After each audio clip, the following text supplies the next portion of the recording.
Okay, everybody, welcome to our Scranton City Council weekly caucus. Today is Tuesday, November 24th, 2020.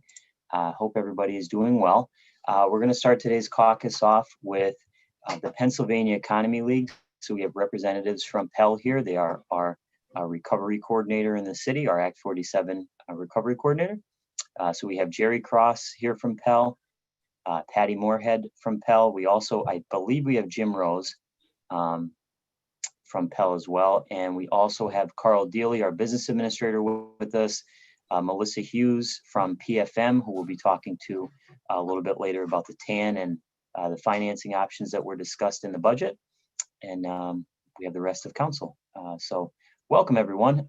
Jerry, thank you for coming and always working with council.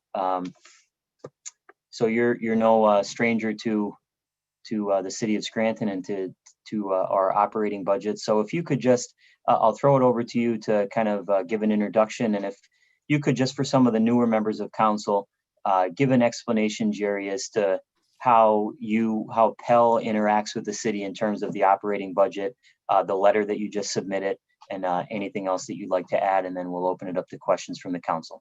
Thank you. Thank you, Council President. We are the recovery plan coordinator and have been for decades with the city.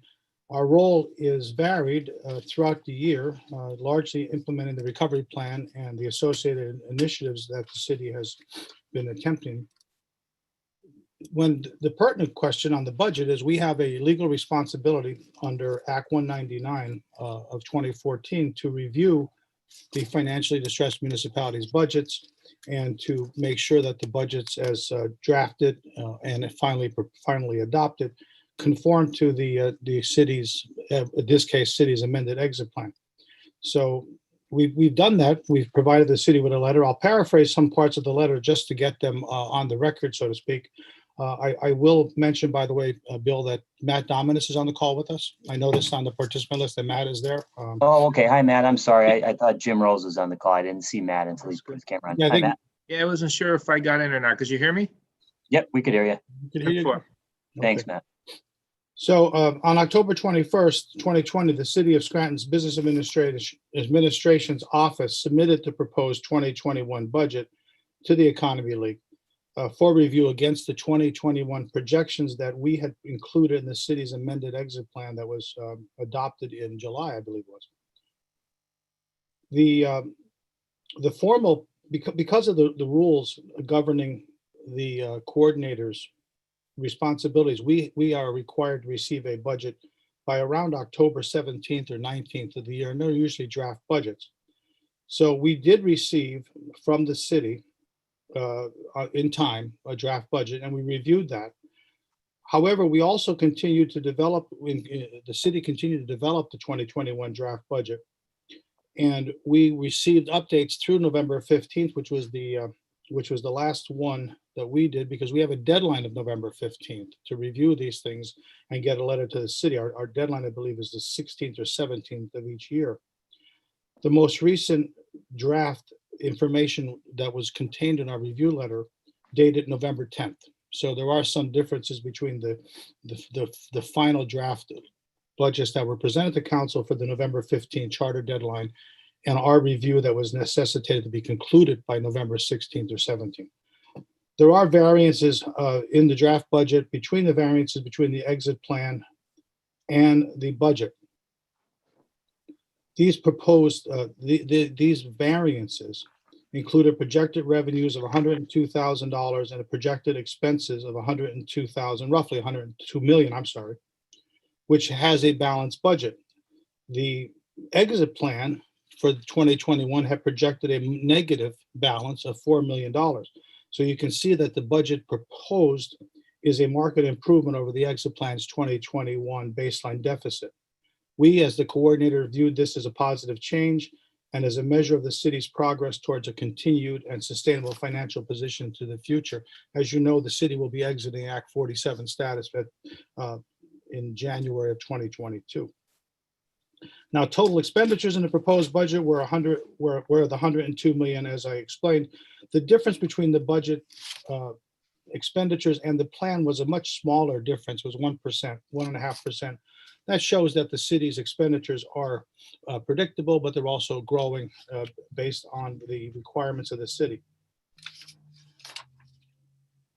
The coordinator, I'll read the final paragraph, which helps set the stage. The coordinator has reviewed the identified variances with the draft budget and the plan. We've reviewed those with the city administration, and the city has satisfactorily explained the necessity for the increases in both revenues and expenditures in the proposed budget. It is our opinion that the city's proposed 2021 budget is in compliance with the amended exit plan stated financial stability goals.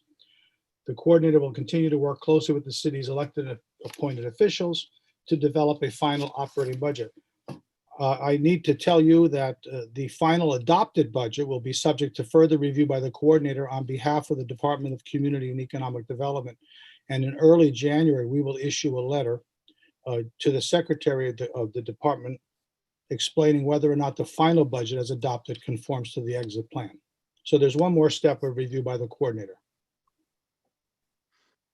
Okay, and we can now take questions and answers, and Matt, Patty, and myself can perhaps answer some questions from council on our role in our review. Sure. Thank you, Jerry. I'll open it up to the other council members. Anybody have any questions for the Pennsylvania Economy League?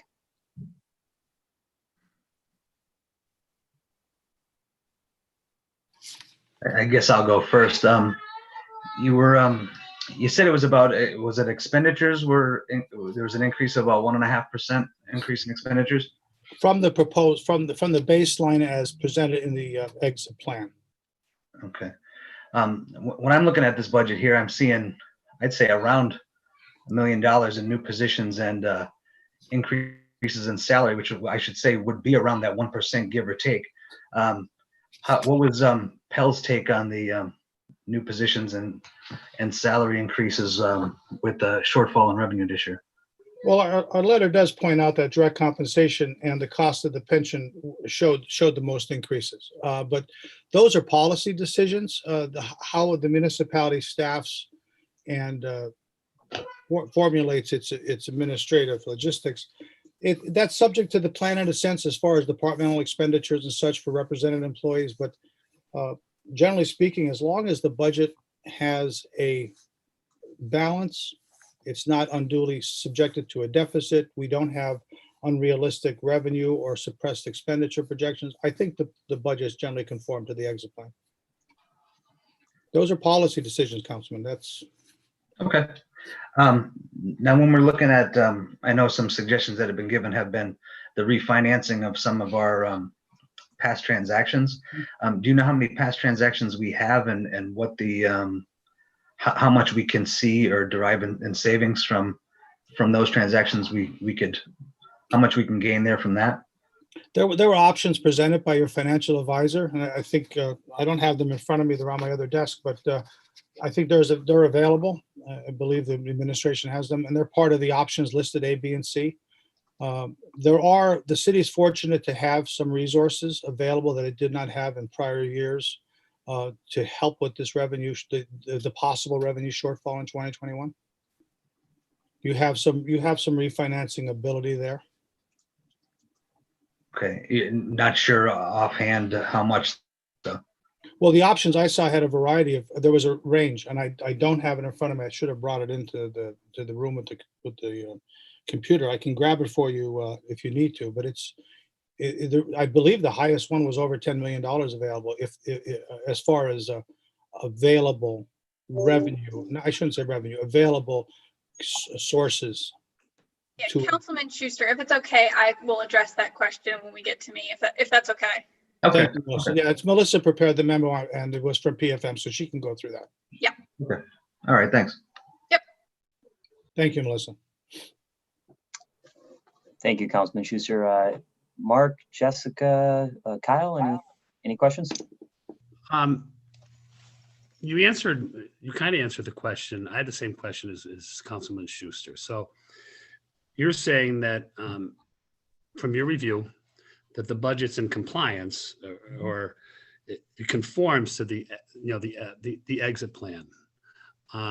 But any like new hires or new positions, that add to that, that number or the shortfall is okay because it's policy driven and you don't question that. But when you're saying, so what actually makes this budget, just in a little more detail, and maybe you can explain it a little better to me and everybody else who's watching, what makes this budget and doing that, changing some policies, which means adding, $1 million per se to the budget.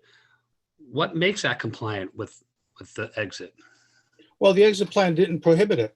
And the exit plan provided for the parameters under Act 47 that the city be able to meet its obligations for pension, for payroll, for debt obligations, and without undue deficits. And I think this budget does that. The exit plan doesn't prohibit that. In fact, if you look at the history of the plans, there was always a concern about capacity within the city.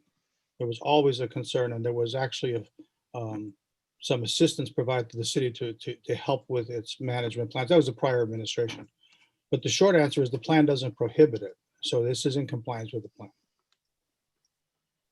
If there was a hiring freeze, for example, in the exit plan, then that would be something to call out and say that would not be in compliance. I got you. Thank you. Okay, Kyle or Jess? What are your thoughts on the on some of the projections on the revenue, specifically EIT? What are you seeing in terms of statewide, what people are projecting as decreases in, any sort of local taxes?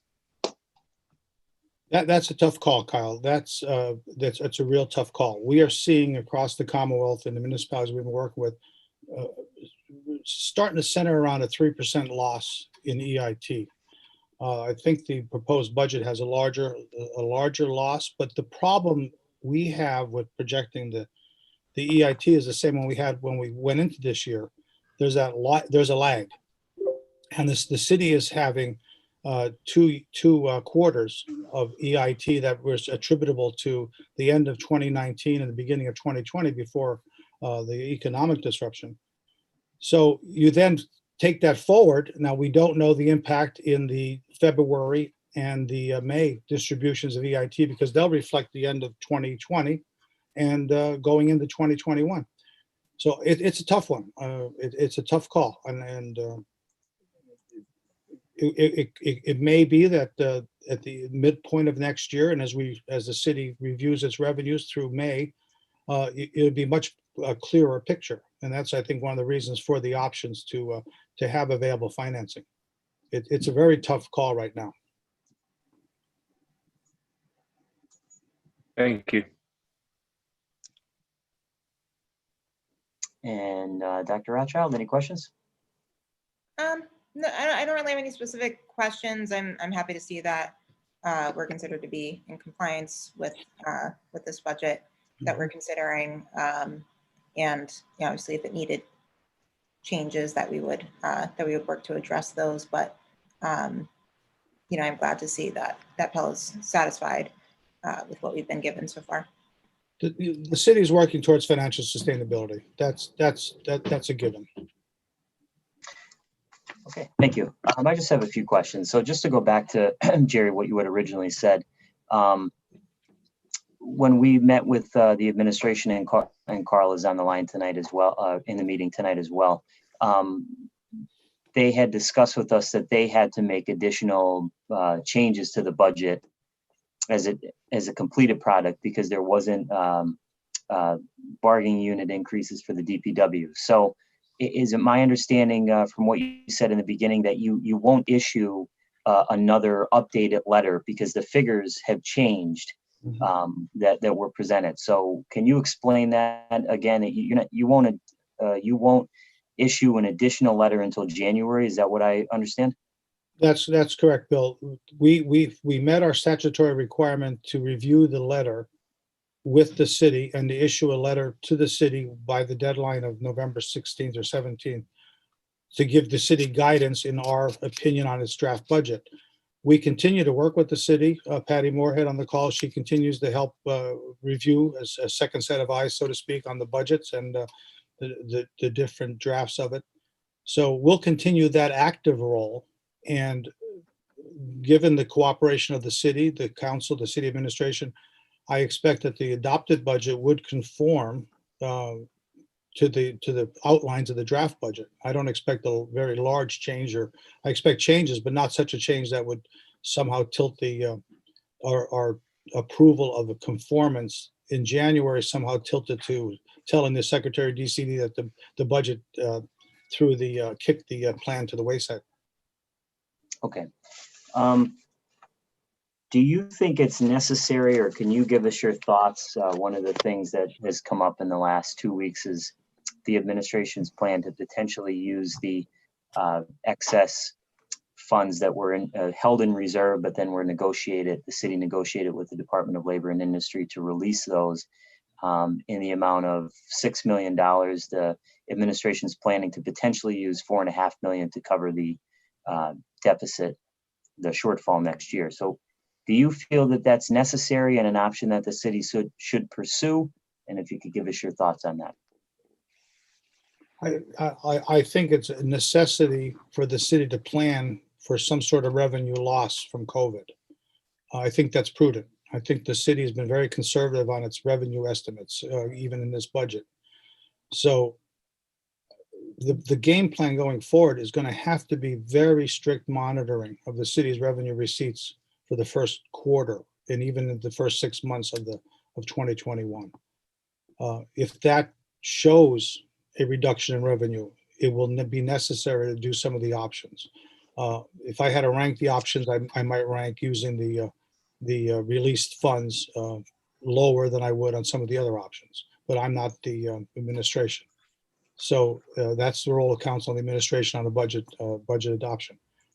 But my concern is that this is very difficult to accurately project revenues. It's a little bit easy to do expenditures because the large amount of expenditures the city has, that's fixed.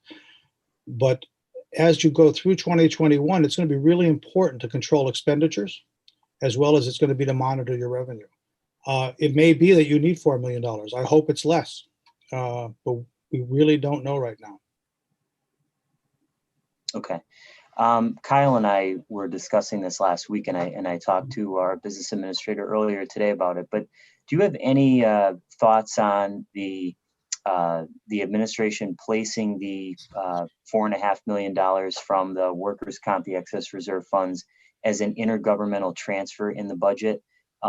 We had concerns that that this, from an accounting perspective, that we weren't sure if that should be recognized as a transfer, so to speak.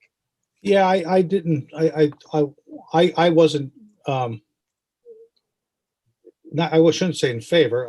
I don't like the idea of it being called the interfund transfer. That assumes the city has funds that have money available for specific purposes. They're brought into the general fund to meet a specific expenditure.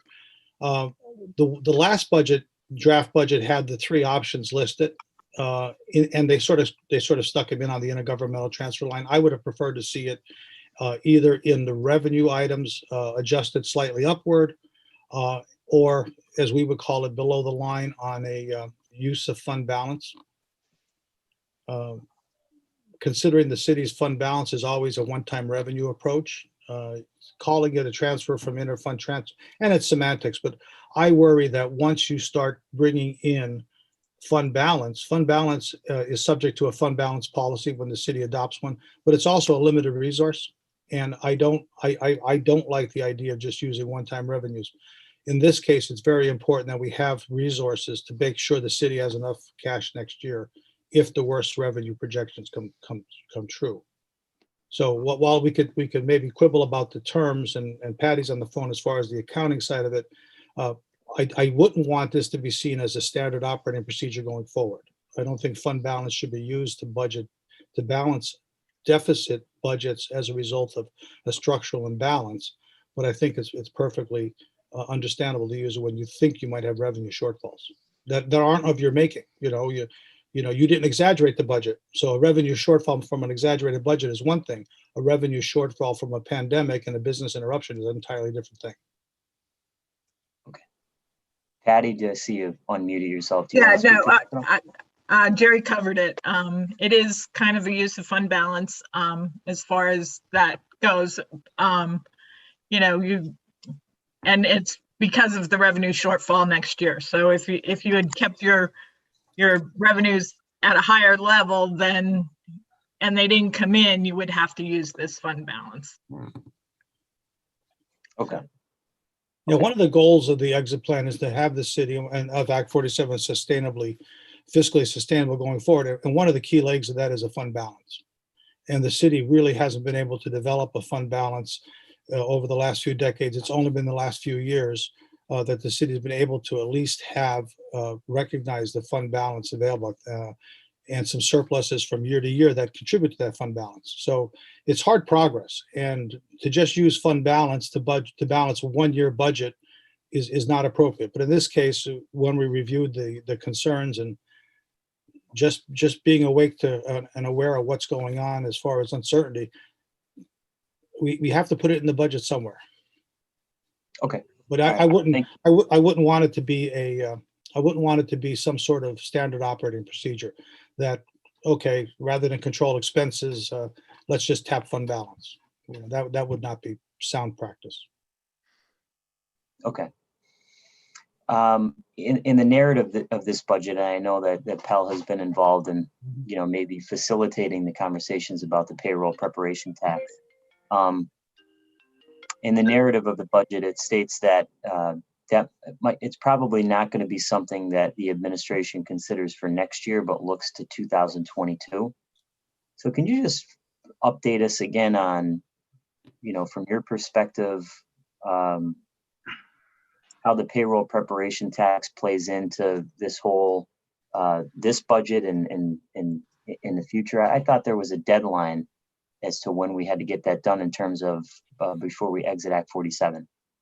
You have, but to answer the first question, how does it impact the budget? The payroll prep tax is considered to be revenue neutral. That's the goal of the first year. So while the business privilege taxes on this budget would conceivably be changed to a payroll preparation tax, the gross revenues coming in would be expected to be the same. There could be a cash flow impact, but that's from the change of the tax collection method. The other question on timing, there is a hearing on Monday before Judge Munley on the payroll preparation tax. As coordinator, we have a responsibility to review the city's calculations to determine the revenue neutrality of the rate. So we've completed that. We'll be presenting that at court or via a report to the court for Monday. But the deadline for the conversion would be while the city's under Act 47. And right now the city has a termination date of January, I think 22nd or so of 2022 rather, 2022. So you have all of next year. A window to prepare for the payroll preparation tax if you can't get it done by the end of the year. Okay.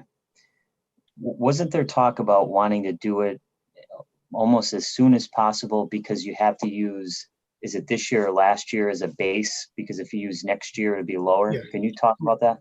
The provision for conversion lets you use the prior year's total collections.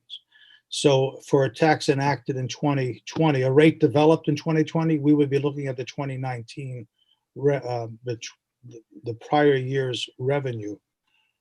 If you wait till 2021, is our understanding, you would use the 2020 total revenues, which may be impacted by the COVID shutdowns. That would give you a lower amount of money to match on the revenue neutral and affect the rate. So going forward, you would have you would have the rate and the dollar amount locked in at a lower level than you would have if you use the 2019 revenue as the base. But that's one of the unintended consequences of the COVID. The city was moving along with the school district since last year, since last quarter of 2019 to move this thing forward. And as you remember, there was a referendum and such. So it was one of the casualties of COVID, of the timing of the tax and these unintended consequences to possible revenue generation. Okay. And Jerry, just overall, I know the last time you came before council, or last time we got an update, was in July of 2020. And at that time, obviously, we weren't exactly sure how the pandemic was going to affect the city. So you had estimated that we would see a little bit over a $3.5 million deficit in 2020, and then increasing every year thereafter, $4 million in 2021, over $5.5 million in 2022, and then up to $8 million in 2023. So has the outlook changed at all now that we're in November of 2020 from where we were in July? Well, we know what we didn't know in July, which is the August EIT numbers, and we now know the November EIT numbers. That was the big unknown, how much that was going to take a hit because of the economic shutdowns. Going forward, I don't know that the picture's any more clearer for 2021, other than we know that the city's hit was around 3%. It should be around 3% on EIT this year, which is a lot less than some people were predicting, but nonetheless, it's a loss of revenue. Going forward, I don't, and I think the plan reflected that uncertainty. I don't know that we'll have absolute revenue certainty until 2022, 2023. And the key that the city has to watch out for after Act 47 is the beginnings of a creeping structural deficit that we talked about with council last year at this time. If you remember, we went with council under the Evans administration's budget. We demonstrated the lack of growth in assessed valuation. And I believe this year's, the 2021 numbers are even lower than last year by a small amount. So the city's tax base for property taxes is not growing. If COVID continues into 2021, the EIT revenue base will stall. It'll stall similar to it does in a recession, where you don't necessarily fall below 100%, but you don't see those gains year over year for people's salaries increasing, which is a built-in revenue increase for the city. So this budget is a reaction and a preparation for problems from COVID. The city has to now worry about 2022 and 2023 for the structural deficit that the city has always had. In most cities in Pennsylvania have this problem. The expenses will grow at a rate of about 3 to 4%, and revenues will grow naturally at a rate of about 1%. So that gap is what you're seeing, I think, in the exit plan projections, along with the uncertainty we had in July. But it's a caveat to the council now, the administration now, and future councils and administrations, that there is a essentially built-in imbalance in the city's revenue and expenditure growth patterns. And you have to address that by raising the revenue or cutting expenditures. That's the ultimate policy decision that any budget addresses. And, not to get into a philosophical discussion here, but I know we talked last December about people will come to council and say, well, you should really look at this budget and cut the expenses. But, Sure. Now this is my sixth budget. When you look at a budget like this, it's where do you cut? I mean, it's hard. There is, I don't, and I see Matt shaking his head, Matt, if you I just don't know where you cut here. You could, cherry pick here and there, but you're not going to make up make that up. Am I correct? Yeah, Bill, you're correct. The estimate of our city budget is probably about 80 to 85% is fixed costs, mainly from labor. The most telling sign for us was when Pat Sheridan came in the beginning of the year, and he was looking through the budget. And by the time it came around to April, I remember we were on a phone call with him, and in dead truth, he said, I can't believe this, that almost 80 to 85% of my spending for next year is already given to me. There's nothing that I can do. Mhm. So yeah, you're right, and it is frustrating, and a lot of municipalities face it. And as Jerry mentioned, that's part of the structural problem that you have, is that those expenses keep growing while your revenues are staying flat. Yeah. That's a real good point, Matt. When someone talks about, let's cut the budget by 10%, they assume across the board.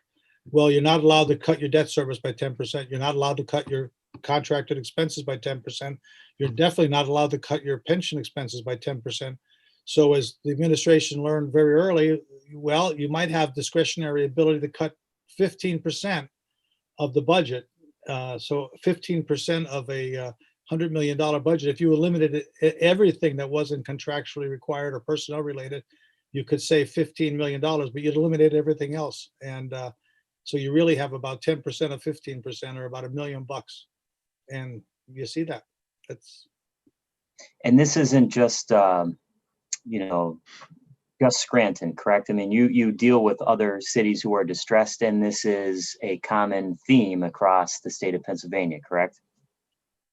It is the tragedy of local government in Pennsylvania that we are a very important state. We have a very vibrant urban centers all across Pennsylvania. They're the home to hospitals and educational institutions and culture. And I mean, people want to live in those areas and the surrounding areas. The sad part of it is that Pennsylvania law hasn't recognized that Scranton City is not the same type of economic engine it was in the 1930s and 40s. It is essentially a different economic mix. There's a step to make change that with the payroll prep tax to recognize it as a home of employers and a home of different side rather than wholesale merchants and retail merchants. But that's a small change. Legislatively, there has to be a large recognition of that, because I was in the West a month ago talking to a large city out in Western Pennsylvania. You could have changed the name and it would have, and the problems are the same. And everyone thinks the problems are local. They think they're of their own doing, but quite frankly, a lot of it is structurally built into what you have to work with. Okay. I can't even remember now because I don't have it in front of me, but if if we weren't facing this pandemic, and again, I don't have the figures in front of me before all this happened, but were we, do you think we would have had a balanced budget and not have been facing a structural deficit this year? I know the pandemic is, kind of blown a hole in everything, but I feel like without that, would we be facing the same sort of issues? I believe so. I think Jerry mentioned it before that you have the structural problem with just your revenues not keeping up with your expenditures. And I think the hard part about this year, what COVID has done, is trying to figure out what that structural deficit is, because it's hard to figure out what your revenue loss has been attributed to COVID, and really what your revenues would be. You know what I mean? COVID kind of put the overlap on it where it's hard to figure out really what that structural deficit is. We knew coming into this year that your revenues would not keep pace with your expenditures. We've mentioned that here just basically with the assessment. COVID has really hit the EIT, which was always growing at a certain pace, and has knocked it down. So we don't know really what that is. That's why, as Jerry mentioned, the evolution of this as COVID, you work your way through, as with any type of recession, it takes time. So in 2022, 2023, you'll start to see a stabilization and increase probably in your EIT if COVID starts to abate, the economy starts to pick up, and you'll start to see that. Then you'll be able to pick up a track again. That's what makes this year so hard, is that really you're still in your feet. Our feet are still mired in COVID. Next year at this time, if a vaccine goes through, we could say it's different.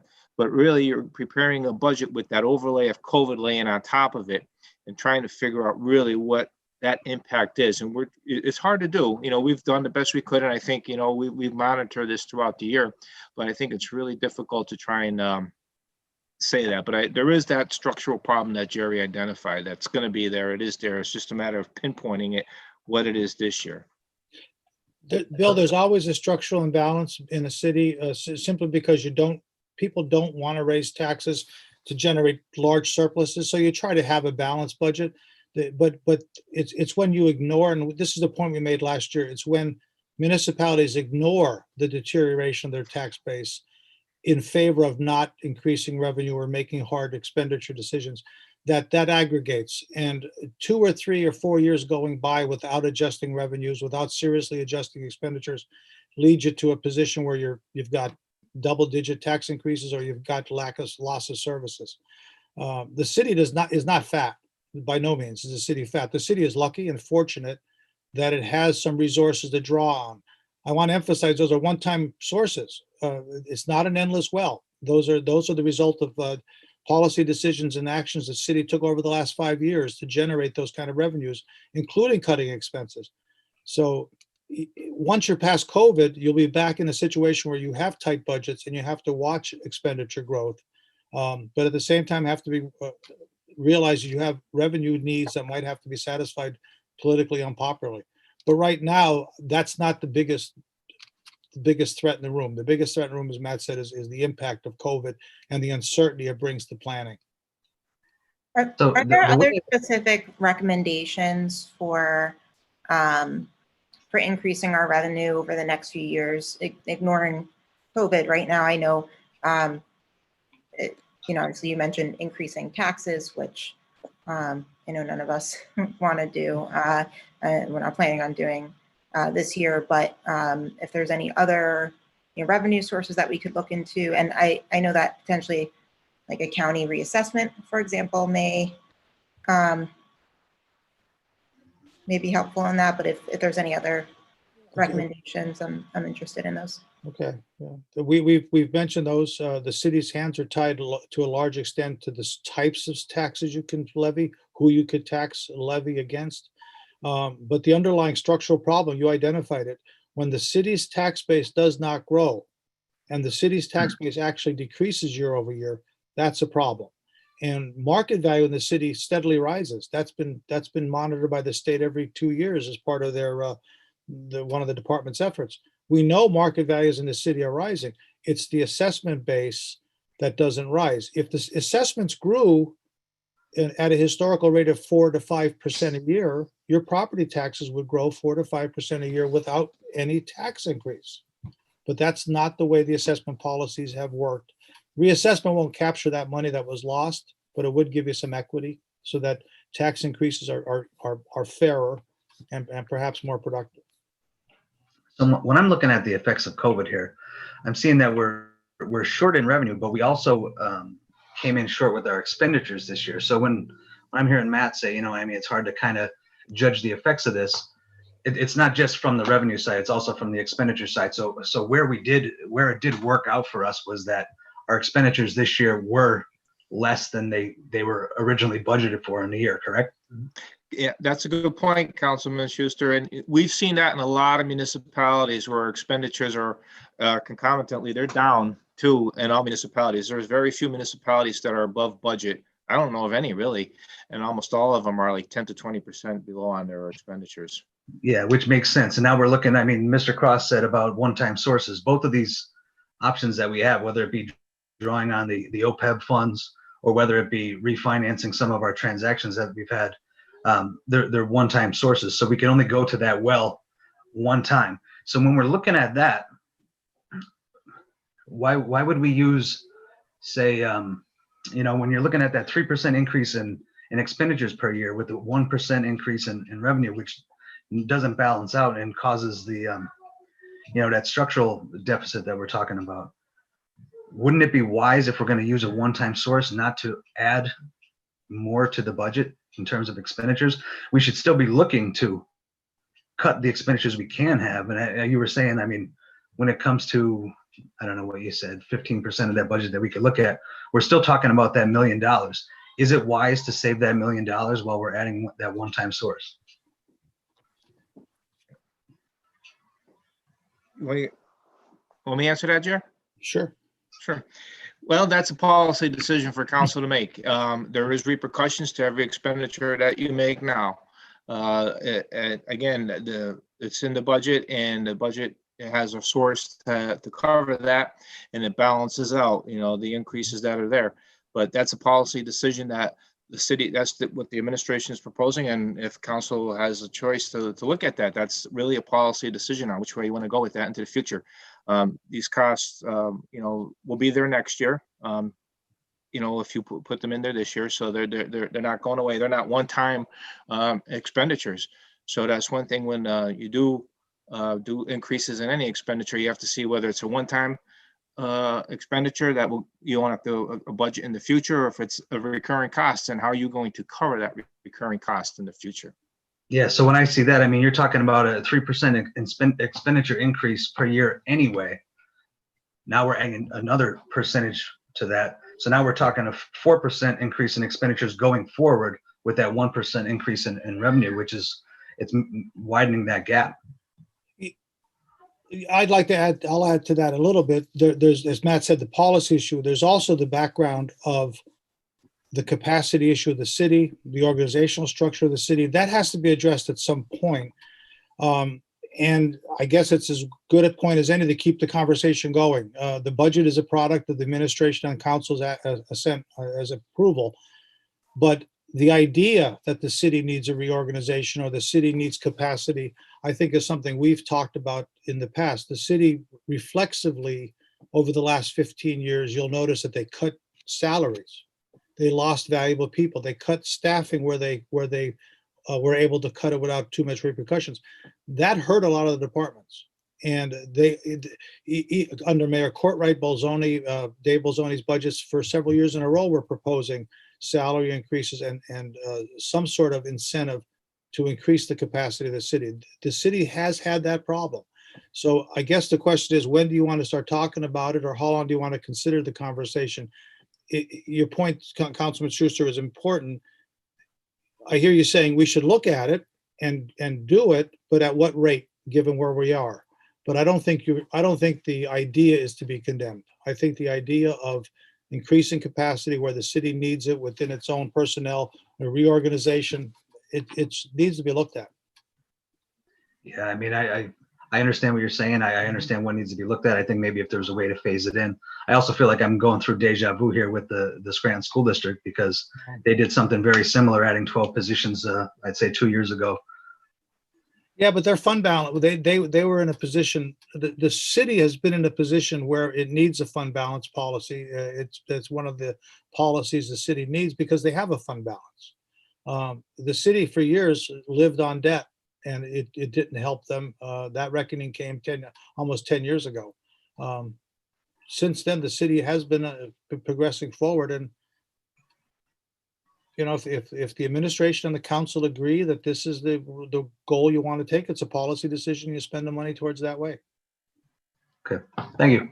I would also hope that by some of the new positions or the restructuring of the departments, that maybe that would increase efficiency and help bring in more revenue. That maybe that's the thought behind some of the positions and restructuring. Not to say that all of them are necessary right now, but yeah, I think they mentioned some of those positions being able to even pay for themselves, or having the grant writer move into the OECD office, changes like that, that could help us become more efficient.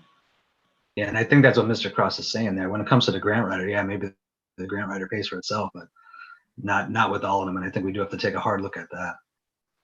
Well, you develop efficiencies by developing capacity, so you can do things more effectively. If you continue to do things the same way it's always been done, you know the answer. That won't change. Okay, all right. Well, on that note, we have about a minute left before we have to start our regular meetings. So I want to thank Mr. Cross and Mr. Domines from Pell, and Ms. Moorhead from Pell as well, for coming in and answering our questions. And we look forward to continuing to work with you. Can I ask one more thing? Mr. Cross did say, when we're looking at the OPEB trust, he said it would rank lower on your options to fill this gap. On my options, Councilman. Yeah, and I totally understand that. In your options, what ranks higher in closing that gap? I think the options that your financial advisor will present to you are the kind of options that are, you're rearranging some expenditures.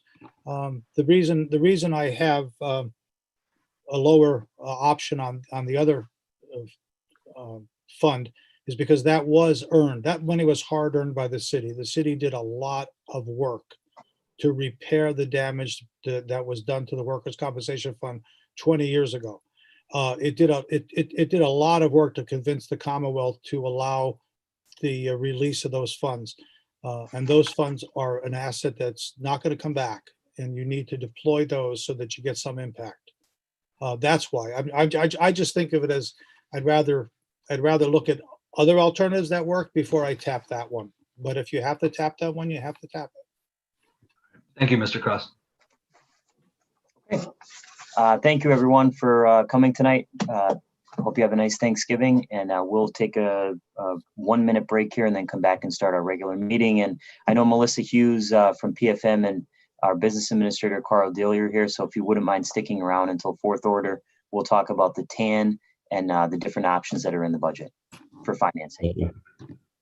Okay, thank you. Thank you. Thank you, guys. Okay, I'd like to call this public meeting to order. Would everyone please stand for the Pledge of Allegiance? I pledge allegiance to the flag of the United States of America and to the republic for which it stands, one nation, under God, indivisible, with liberty and justice for all. Please remain standing for a moment of silent reflection for our servicemen and women throughout the world, and also for those who have passed away in our community. Let us also take a moment of silence for all of the people in our community, in our country, and around the world who have passed away and who have been affected by the coronavirus pandemic. This pandemic has turned our world upside down, but we must remain hopeful and strong. We continue to pray for the doctors, nurses, researchers, and all medical professionals who seek to heal and help those affected and who put themselves at risk in the process. May they have protection and peace. Whether we are home in Scranton or abroad, surrounded by many people suffering from this illness, or only a few, let us stick together, endure together, mourn together, and in place of our anxiety, let us have hope and peace.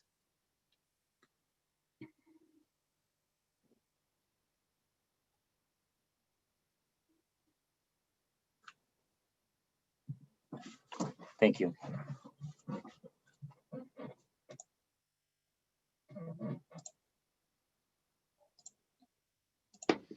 Okay, Ms. Carrera, roll call, please. Mr. Schuster, Present. Mr. McAndrew, Present. Dr. Rothschild, Here. Mr. Donahue, Here. Mr. Gahn. Here, thank you, Ms. Carrera. On November 20th, Council received an interdepartmental memo from the DPW Director, Tom Priambo, requesting that Council remove currently tabled legislation, which is Resolution Number 49, 2020, which authorized the city to accept a piece of equipment, a John Deere backhoe loader provided by Keystone Sanitary Landfill. A copy of this memo will appear in third order next week on the December 1st agenda, and at that time, I will entertain a motion to place this resolution in seventh order for a final vote. If members of the public wish to comment on this piece of legislation, they may do so by emailing the city clerk at lreed@scrantonpa.gov by 3 p.m. on the day of the meeting, December 1st. Mrs. Reed, please dispense with the reading of the minutes. Thank you. Third order. 3A quarterly minutes of the Shade Tree Commission meeting held February 27, 2020. 3B Controller's Report for month ending October 31, 2020. 3C minutes of the Scranton Municipal Recreation Authority Board of Directors meeting held November 5, 2020. 3D correspondence received from OECD Executive Director dated November 17 and November 19, 2020 regarding COVID-19 reimbursements through Lackawanna County CARES Act funding. 3E check received from Lutherwood in the amount of $6,000 for payment in lieu of taxes. 3F, correspondence received from Pennsylvania Economy League dated November 16, 2020, regarding review of 2021 proposed budget and the 2020 exit plan amendment. 3G, minutes of the non-uniform municipal pension board meeting held October 21, 2020. 3H, agenda for the non-uniform municipal pension board meeting held November 18, 2020.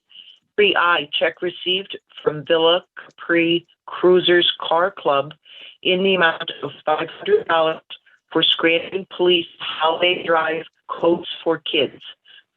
8 minutes of Scranton Police Pension meeting held October 21, 2020. 3K, minutes of the composite pension board meeting held October 21, 2020. Thank you, Mrs. Reed. Are there any comments on any of the third order items? If not, received and filed. Do any council members have any announcements at this time? I do. yeah. I would just, sorry, go ahead, Kyle. I just have two quick ones. Just a reminder that garbage pickup this week will be a day late after Thursday, and next week it will be on schedule. And this is the second to last week for the fall leaf pickup. Just a reminder, there'll be no collections in courts or alleys. All collections will be curbside on streets and avenues. No loose piles, no plastic bags, no household trash.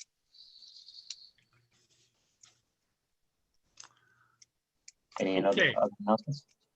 Yeah, I would just like to commend our friends of the poor, did a fantastic job today with their Thanksgiving takeout dinner. I heard it was a huge success. And also, just in case if you missed that one tomorrow, Family to Family is also going to have tomorrow from 10 a.m. to 3 p.m. at Scranton High School, a food basket giveaway.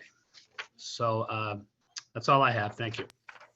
Okay, thank you. Anyone else? Yes, I have a few announcements. I'd also like to thank Friends of the Poor for the events that they're running in order to help get food to families this week for the holidays. I do want to make sure that everyone is taking precautions with the holidays. I know it's it's a big time to spend with family and close ones, but with the increase in cases with COVID-19, I would just plead with everyone to stay on the side of caution, and if you can, stay away from family unless they're immediate members, people that you live with, and try to enjoy maybe a smaller Thanksgiving this year, for your safety and for the safety of others, so that we can help get the pandemic under control again. So if everyone can try their best to do their part, I'd hate to see people lose loved ones, just to have a nice big Thanksgiving dinner. But I do wish everyone a happy Thanksgiving. I hope that they enjoy the holiday. The other thing that I wanted to bring up was for NAOG. So Friday, they had their opening night of the lights. The Christmas lights are up and they look amazing. I think they outdo themselves every year.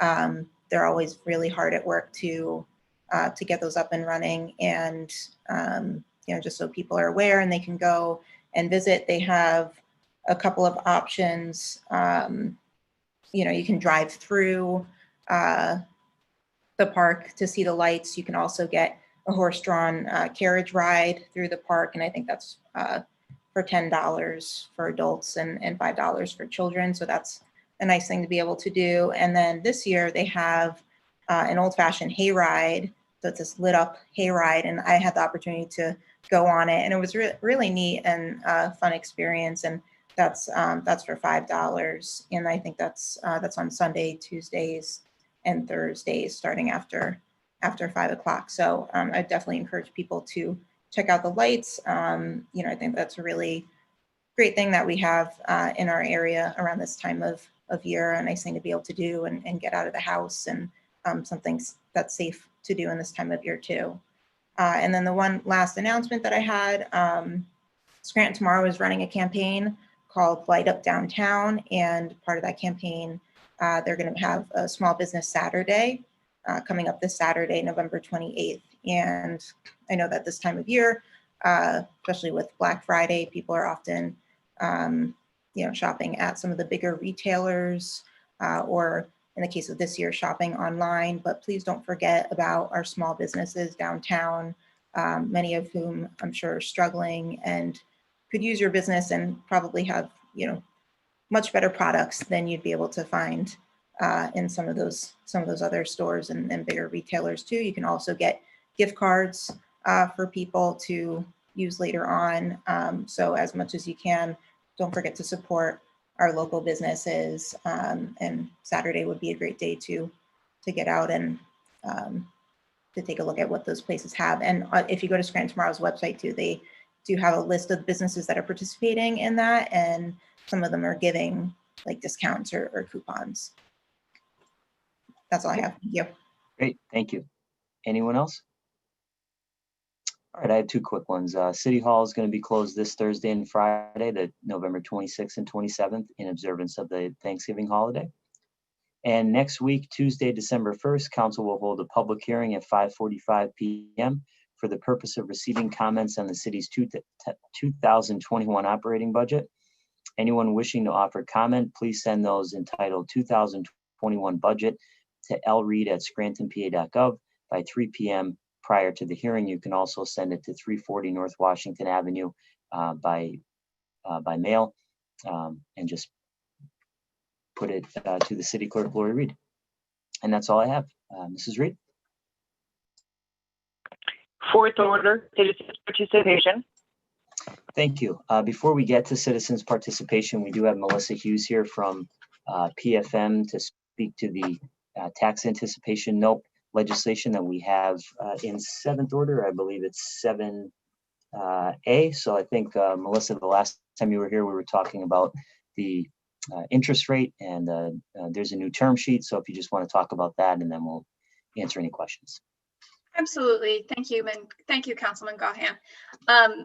As I was here 2 weeks ago and updated to everyone, we got a really wonderful proposal from Webster Bank.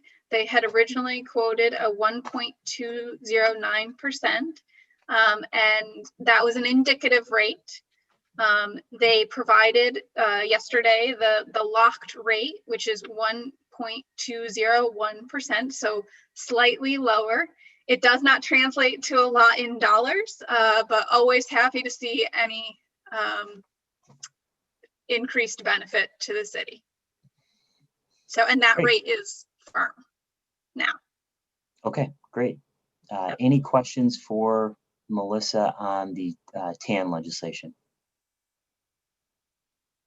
Councilman Gahan, if no members of council have questions, I have a few questions. Sure. Certainly. All right, Melissa, Councilman Schuster in particular requested I obtain clarification on some of the closing fees that are baked into the proposal, which has been submitted to council. And there's approximately $44,350 worth of closing costs. The biggest item that is included in those closing costs is $20,850 for bond counsel fees. Yes. And my first question to you is, can you explain to council why bond counsel would be needed in this transaction? Because I've been party to TANs and we did not have bond counsel. Certainly. So what the role of bond counsel in any financing transaction is, their job is to make sure that all of the financing is done in a way that comports with both IRS law and the Local Government Unit Debt Act. So that is bond counsel's role in the overall transaction. I can't speak to other transactions you may have been involved in, Solicitor Hayes. Perhaps you had one where the bank had a lawyer who prepared the documents and you paid the bank for it. Sometimes that is done. But there, as the city, you're giving up basically your power to the bank, and that's generally not as favorable. You want everything written in your way. In this particular case, we also have the lockbox structure associated with the EIT. So there's additional documentation related to that to make sure everything is set up and all the money flows in such a way that it provides the correct legal security, both for the eventual bank purchaser and for the city. Okay. That's the role of bond counsel. So is it your position that Webster Bank demanded that there be bond counsel?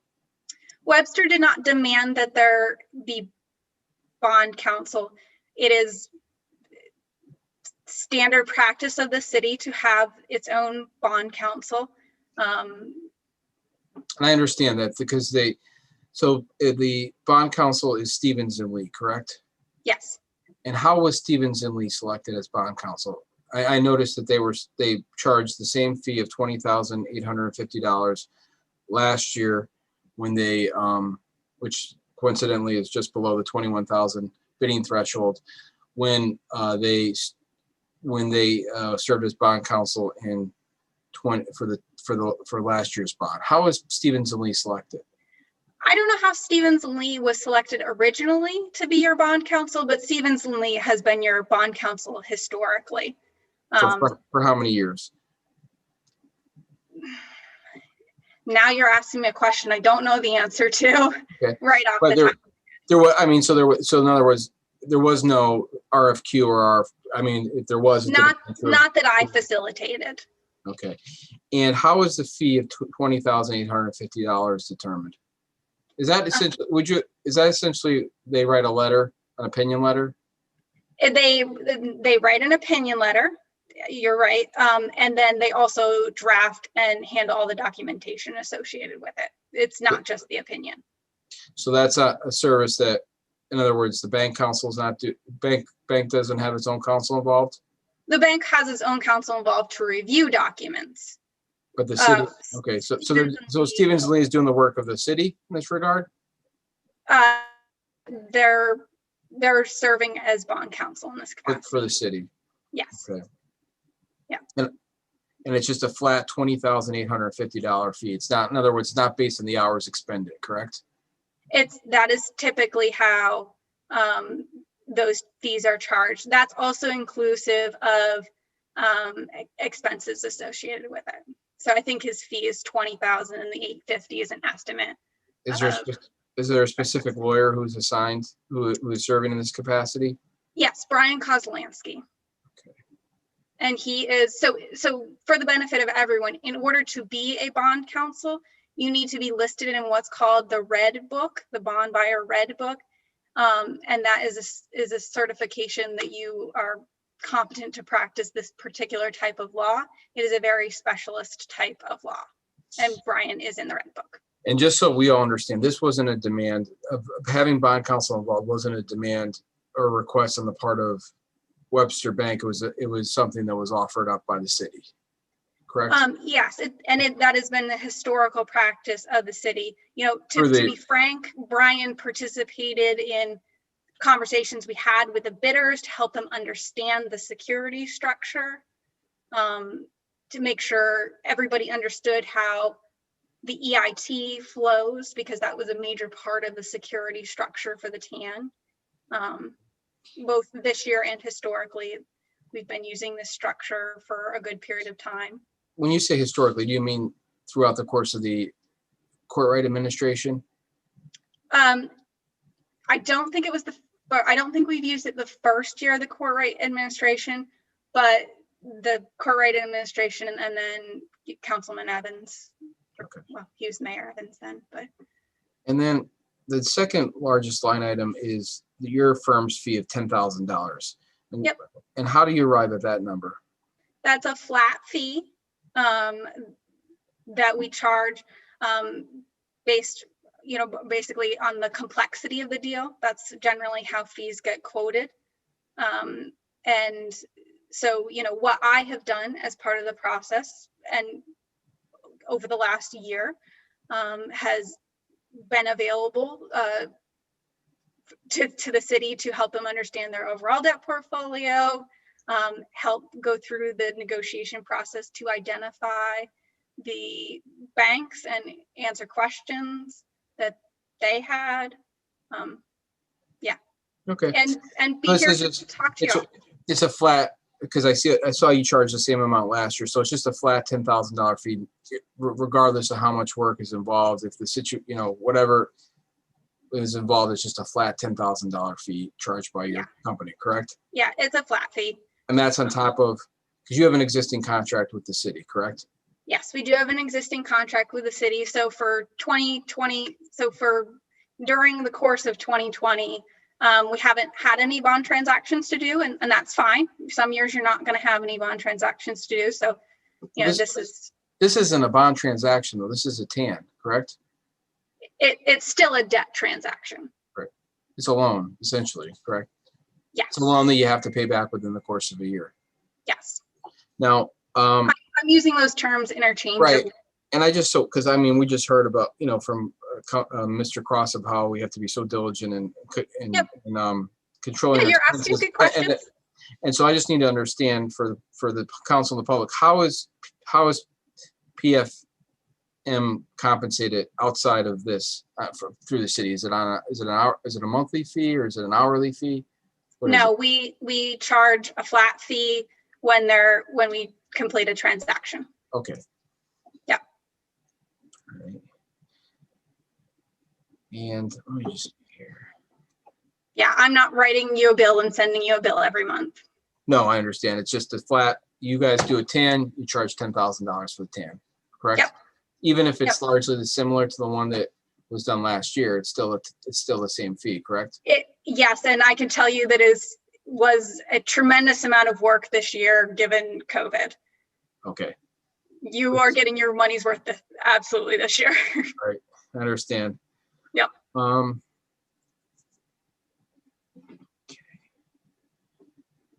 That's, I think, all the questions I have on the fees.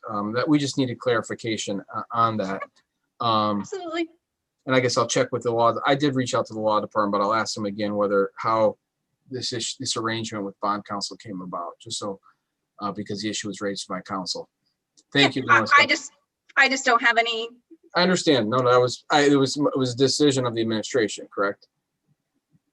Yeah, they've been your historical bond counsel, and they have the institutional knowledge, which is frankly, when you're doing any type of debt transaction, whether it's a TAN or long-term financing, it is very valuable. Let me just ask you, how many agreements are involved exactly in the, we have Exhibit A. How many agreements are involved in? Like how many exhibits will there be to the closing document? Yes. 18 to 20, like in total, Okay. A filing with DCED. Right, I've done them for other municipalities. I just want to make sure that it's the same situation. Yep, it's the same situation. The city just has a little bit of an expanded one because of the lockbox arrangement. Okay. There's some additional there's absolutely additional documentation and additional work. Okay. But it pays off because you get significantly better rates. Understood. Yeah. That's all for me. I don't know if anyone in council has follow-up questions. Just to be clear, this is a loan. It's not a bond. It is a loan. Forgive me. I am using the term bond and loan interchangeably to mean debt instrument. I have a question. Okay, so just because this council has been used historically, doesn't make it a necessity to use them for a loan versus a bond. In my professional opinion, you need a bond counsel to get this transaction done and completed. It's at the council's discretion always who you want to hire for that service. If you want to look at that for 2021, but I do believe it is a professional service that you need. Okay. Any other questions on the TAN? All right. And Melissa, were you going to speak tonight? And I know Carl Deeley's on the line, our business administrator, just to the options that were presented by PFM in terms of the financing and or refinancing in the budget, the options listed in the budget? Yeah, would you like me to do that now? Yeah, that'd be very helpful. Okay, is it okay if I share my screen? Yes, that'd be great. Okay.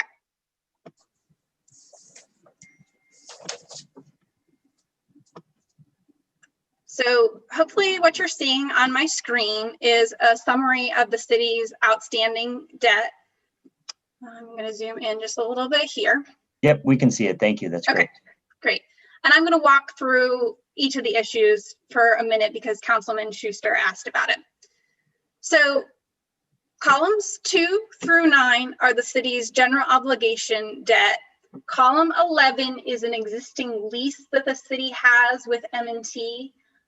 Normally, I don't include this on the debt summary. We would typically focus on columns 2 through 10. I've included it this year because one of the things we at least analyzed was, does it make sense to refund that lease into a general obligation debt instrument? Without getting too much into the details, if it could have been originally used to, if the purpose of the original loan was something that could have been done with a lease or a loan, you can switch from a lease to a loan. So that's why we're analyzing that this year. So I'm going to go across the bottom here.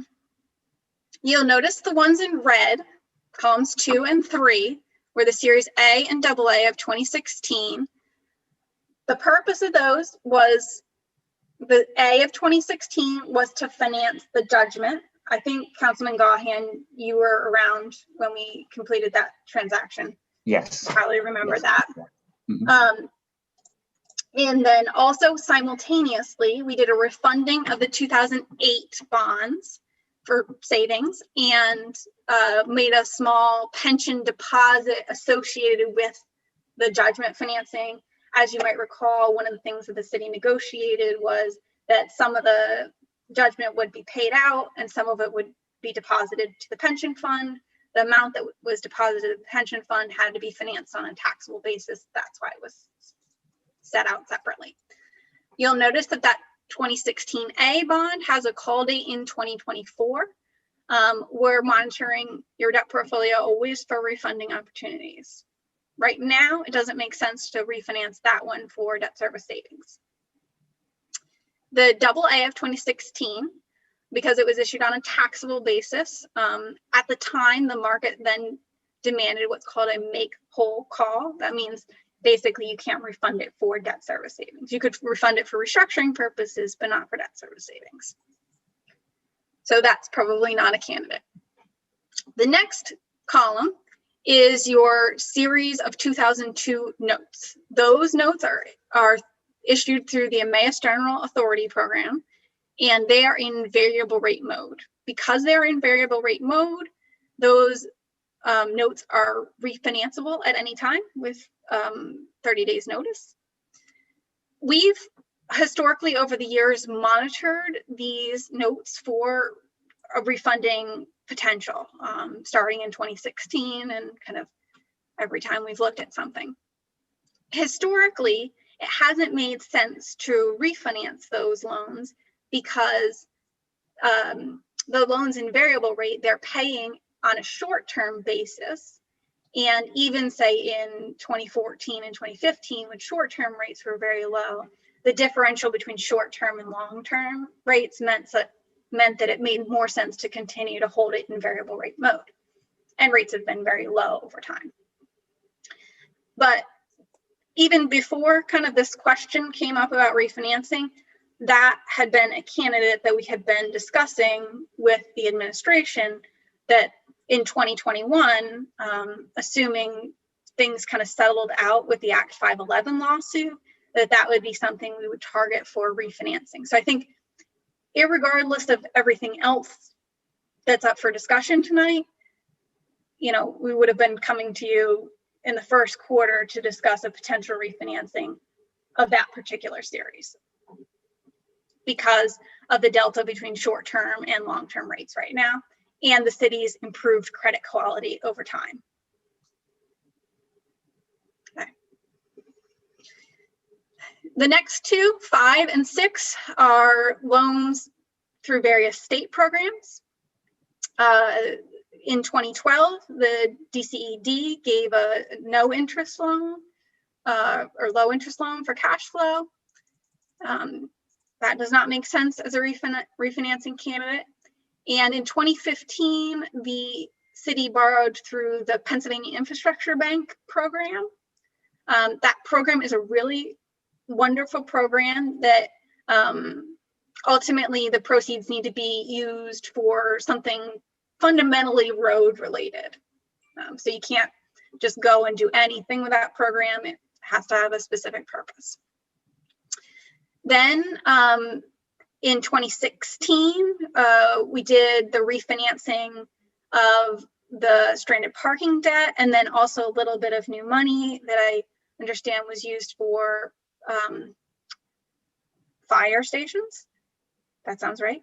Police or fire stations. It's escaping me exactly which one. Fire stations. I believe. Fire stations, yeah. I was like, it's stations of some kind. And, you know, that was done, you know, to stop the bleeding on the parking system. In 2017, we did a transaction to refund and also paid off a whole bunch of debt that the city incurred in 2003 with proceeds of the sewer sale. Some of it was done with proceeds of the sewer sale. And then also in exchange for refunding this particular series, it saved money, like it made sense to do on its own. But also in addition, the bond insurer on those old bonds gave the city a payment that went towards reducing debt in exchange for doing that. At the same time, those 2017 bonds, they were shortened up. It was part of the overall plan of finance. And then we have the lease from M&T. Oh, I skipped one. We have the lease from M&T. And then in 2018, as you may recall, when the city had kind of the remaining funds left that they wanted to deposit into the pension fund, in order to get credit for the MMO in that fiscal year, we had to do it via the mechanism of a pension note. There's nothing in Act 205 that says if you just put money in the city's pension fund, you get credit for it. You have to go through a mechanism of pension note. And the city opted to issue a variable rate loan. So you could get the shorter variable rates. And then those funds would be deposited at Webster Bank and held in an account. And the idea is that that money would be there to kind of pay it off as the city made payments. And because it's in variable rate mode, the city can prepay it at any time with 30 days notice. So that if there was a favorable Act 511 determination that reduced the city's risk profile, that loan could be collapsed early at any time. I'm giving you a lot of background on the city's debt portfolio because it's helpful as we think about kind of which options to consider. And if it's okay, I'm going to switch what I'm sharing here. Sure. Okay. I'm still going to share. I just want to share a different document.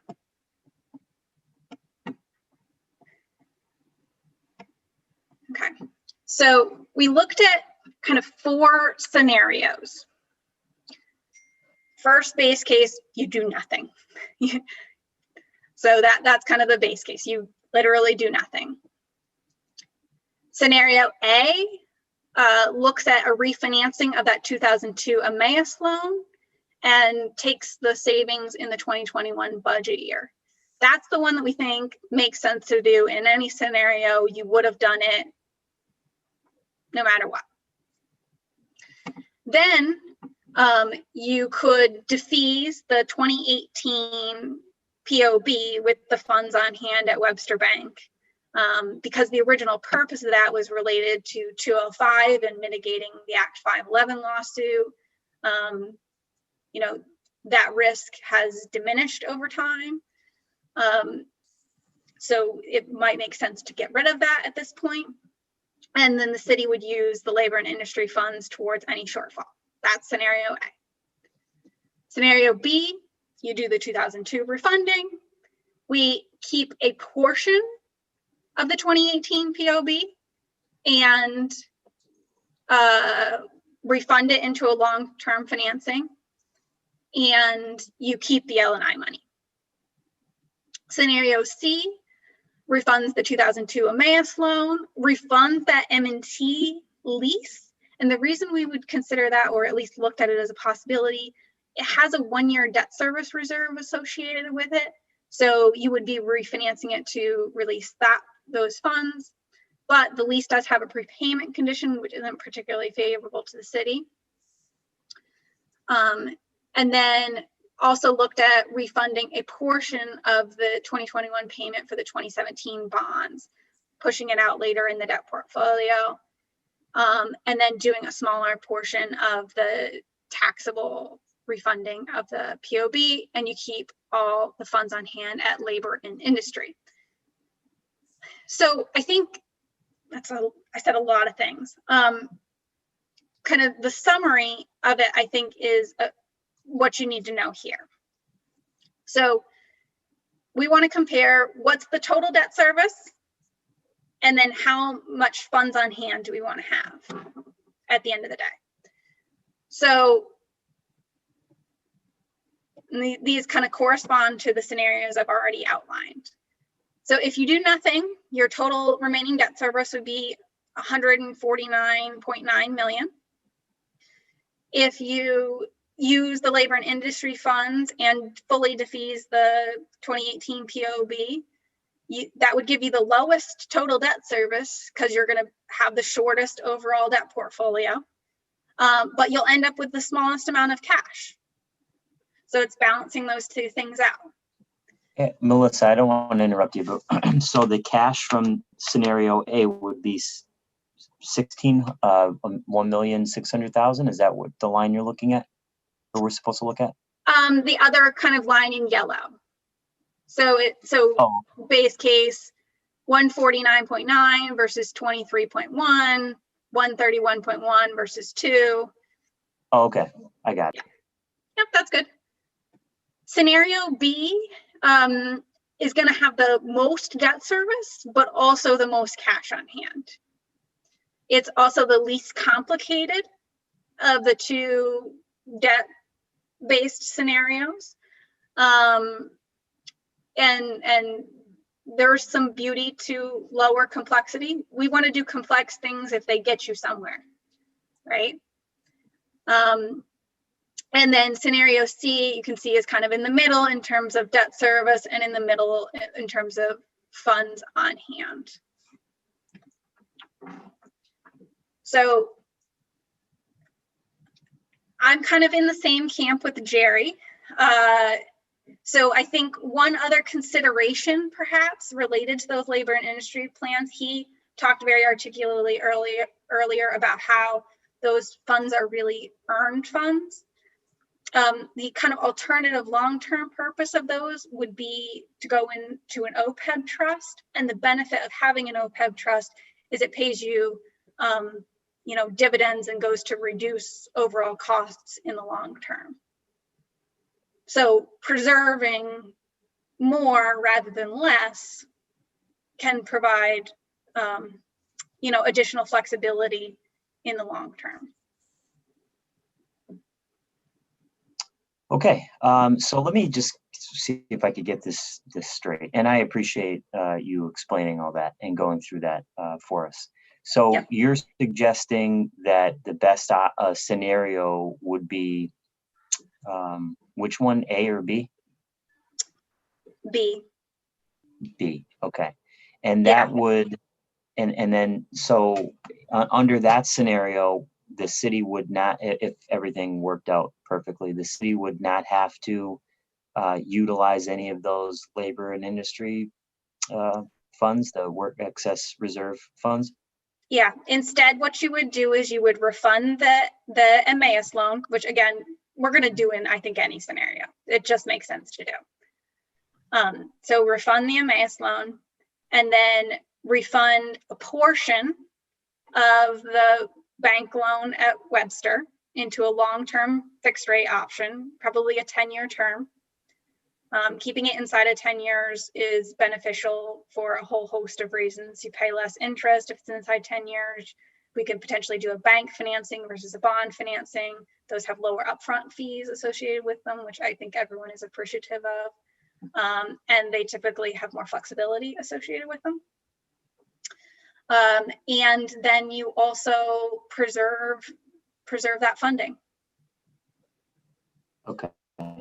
And that unlocks almost $11 million in Well, it savings? unlocks 4.4 million of the money at Webster, but it keeps your 400,000 at M&T and keeps your 6 million at L&I. Okay. Yeah, when you're referring to the L&I, the L&I is that that money that would go towards the trust, correct, Melissa? Yes, correct. Yes. Yeah, so that total of 10.8, Mr. Gahan, is 6 million of that money plus the 4.4 saved with the refinancing. Exactly. And then you still keep the money at M&T, which, you know, you would just either be released to pay the final payment on that loan or released when the lease is up.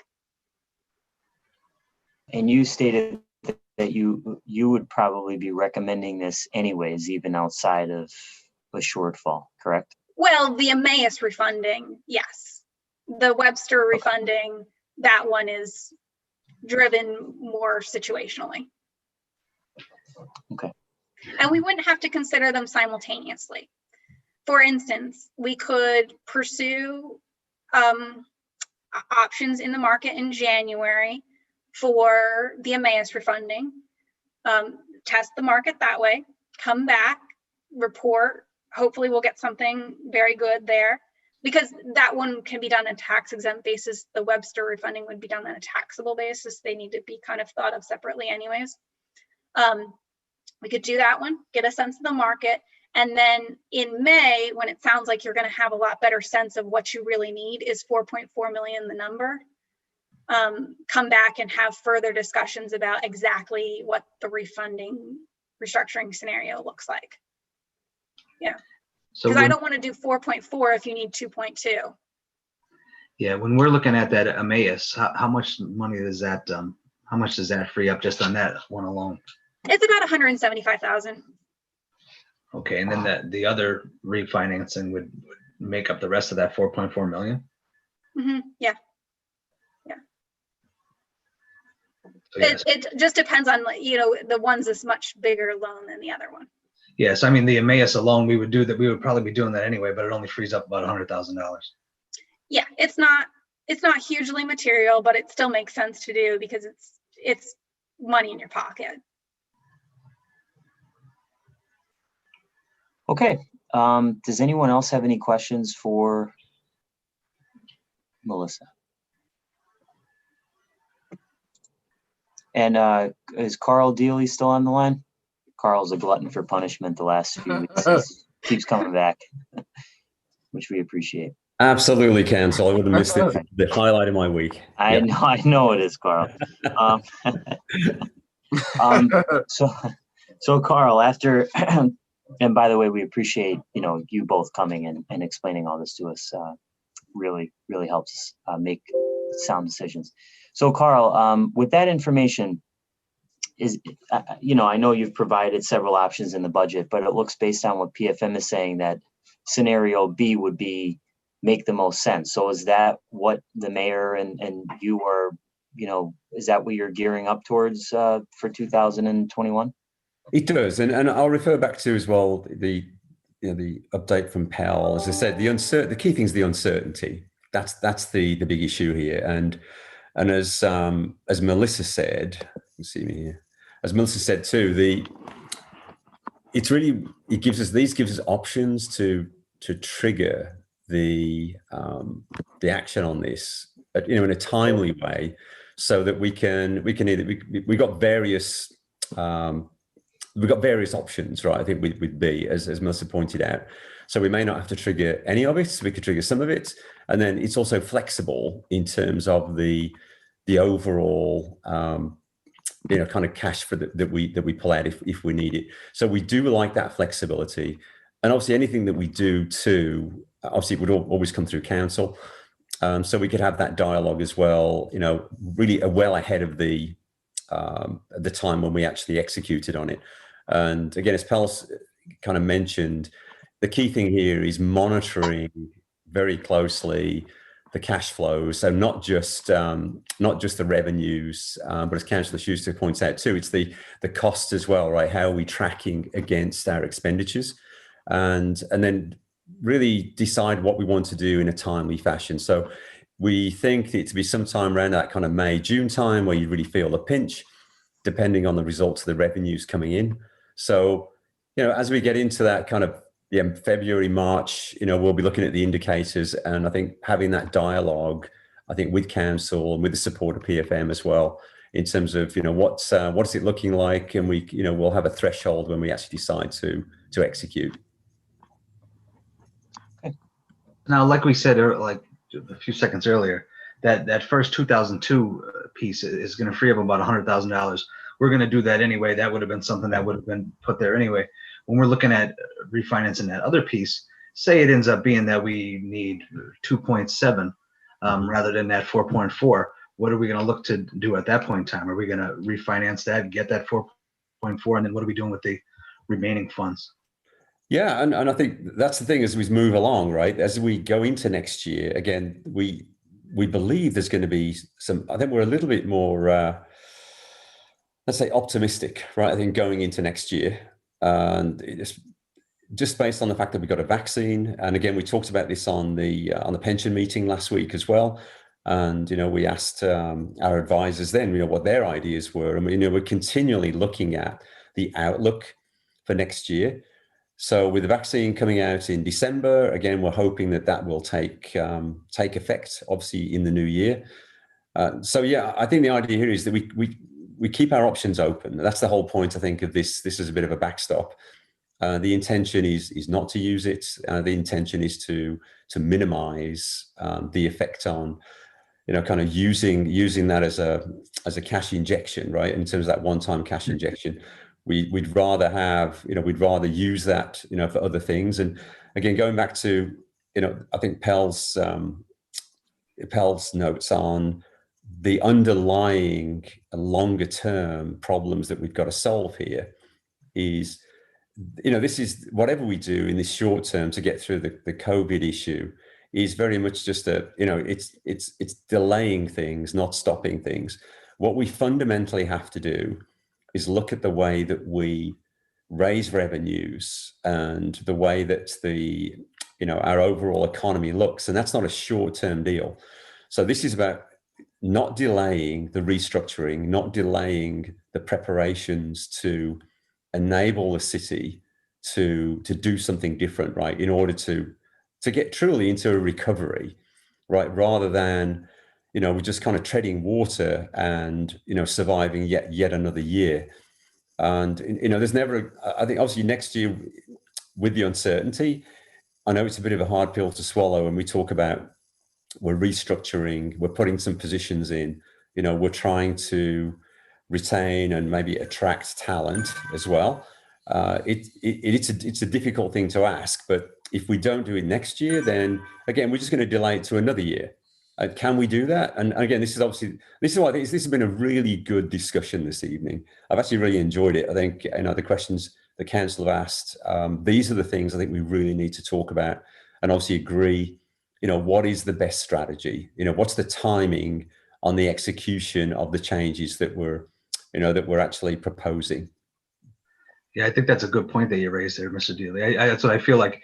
If we knew, right off the bat, the easiest thing to do is control expenses. So looking into next year, if the revenues were coming in as they usually do, it might be easier to look at some of those positions. But right now, the easiest thing is to control those expenditures. When we're looking to do something like this, like I said, if we don't need the 4.4 that this generates, what are the cons to doing that? I've gone through some of these deals in the past, but maybe explain it to the public. What are the cons or what are the downsides of refinancing one of these deals? We're pushing off debt service payments. Give us some of those. Certainly. So I think one key feature that, at least as I would envision it, is we wouldn't do something until we knew how much we needed to do, to exactly your point. I don't want to do a $4.4 million deal if you don't need a $4.4 million cash infusion. If you need two, we should do two. And that's the whole point, I think, of waiting until we have a little bit more clarity before executing something, because it is fundamentally a restructuring where you are delaying some principle. I mean, I will tell you for the benefit, because I know you were at the school district. When we originally structured this loan, we structured it with an incredibly aggressive amortization. It had a 5-year amortization for a whole bunch of reasons related to the original purpose of the transaction. We're going to be pushing it to something that's more historically normal. But I very much hear you on those pros and cons. You know, whenever you delay the repayment of debt service, it does pay more interest over time. Absolutely. Yep. No, and absolutely. And this is the crux of this discussion. Is it, do we just hold on for another year and, you know, just kind of really take every step we can to reduce or hold costs through next year, and then hopefully things improve. Hopefully 2022, 2023 is a better year, and we start to look at what do we need to do to really look at restructuring. And obviously the thing we've already started to do, obviously with the tax committee, the mayor's tax committee, I think that's a great start for us. And certainly the intent is, as we go into next year, is to leverage those findings and start to put those into play as early as we can, right? And really anticipating that in 2022 is when we really make those fundamental shifts to start to move the needle on the city. So the fundamental structure that Pell described, right? And I think, first of all, I didn't get a chance to thank them. You know, it's great to have that continuity, right? I think through the financials, you know, the city over the last 20 years. And, you know, we're on this path, and we've got to get off this path, just like every other city in Pennsylvania and other states. So the question is, when do you get off this path? Because we can delay it, and absolutely we can. Let's say we don't refinance. Let's say we do need the scenario. We do need that additional finance. Let's say we need an extra $1 million, and we refinance and we take that. You know, that when you think about it in terms of the impact it will have on the medium or longer term of the city, it's absolutely minimus, right? It's negligible in terms of surrounding error.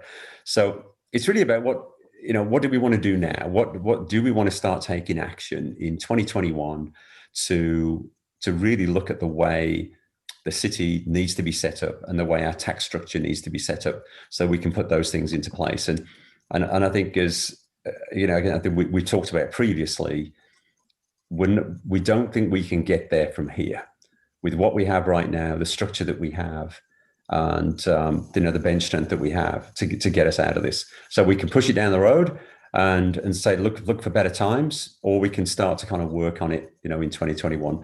And that's the whole premise, I think, around this budget is, you know, starting earlier generally is better than kicking it down the road.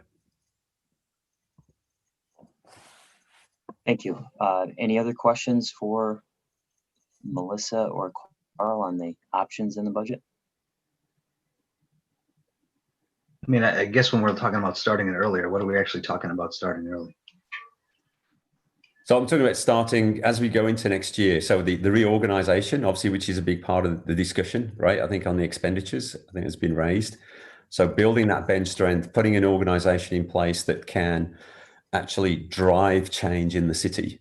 And, you know, I think being able to do the things that we want to do, where today, you know, a lot of, you know, in terms of the city, in terms of the day-to-day activities, a lot of it is just really keeping up with the basic transactions of keeping the city running, rather than working on the city and actually putting projects together, working on the future of the city and what are the changes that we need to make, right, so that we are in a longer term more sustainable, right, as a community. So if we don't do it now, when do we start? You know, the problem's is not going to get smaller.